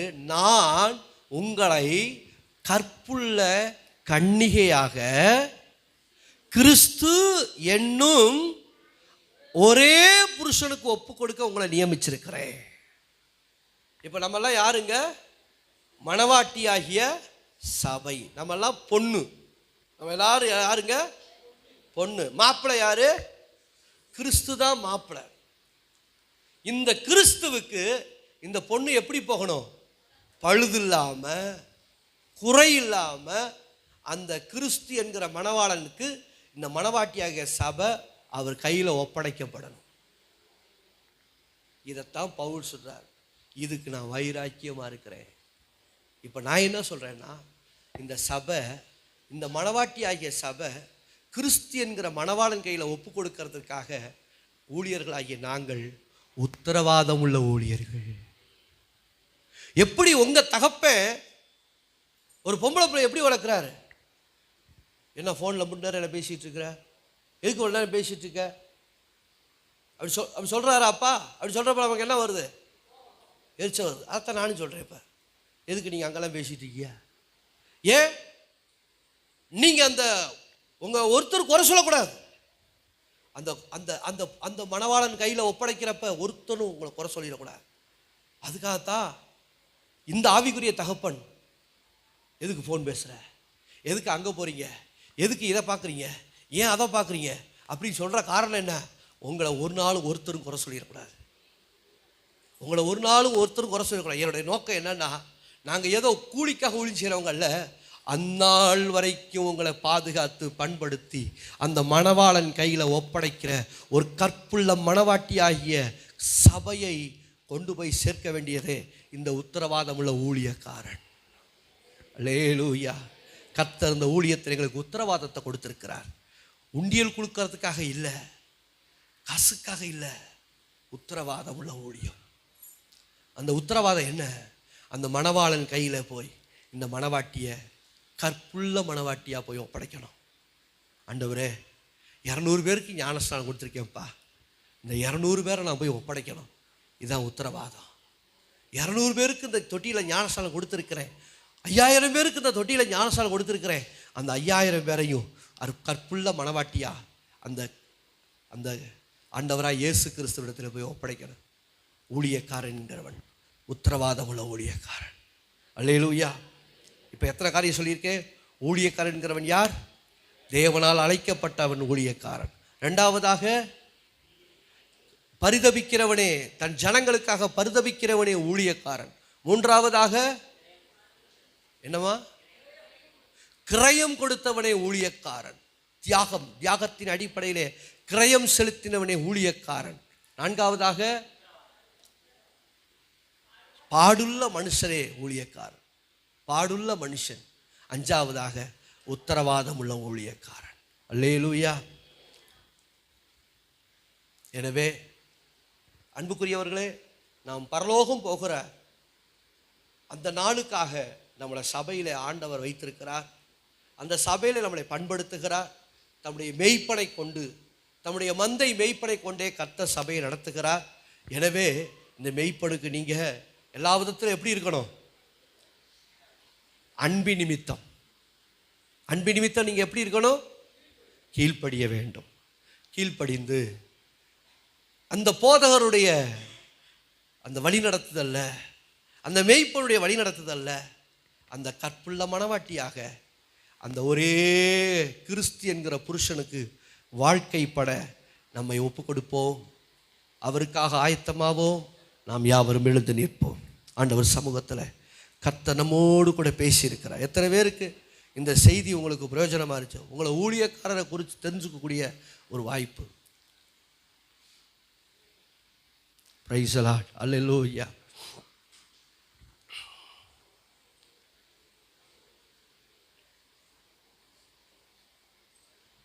எல்லாரும் ஒரு நிமிஷம் ஆண்டவர் நோக்கி பார்த்து,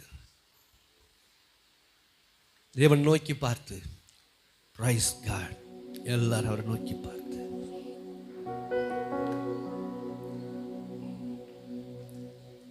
ஊழியம் என்பது கர்த்தருடைய பார்வையில் விலையேற பெற்ற ஒன்று. அது மனுஷரால் வந்ததல்ல, அது தேவனால் வந்தது. ஊழியக்காரரும் தேவனுடையவர்கள், தேவனுக்குரியவர். அந்த ஊழியக்காரரை கர்த்தரே தேர்ந்தெடுத்திருக்கிறார். அந்த ஊழியக்காரரை தேவனை அழைத்திருக்கிறார். எனவே ஒரு தீர்மானம் எடுப்போம். எல்லா விதத்திலும் கர்த்தர் எங்களுக்கு வைத்திருக்கிற அந்த ஸ்தானத்தில் வேதம் காட்டும், ஊழியக்காரர் காட்டும் பாதையிலே நாங்கள் நடப்போம். அல்லேலூயா.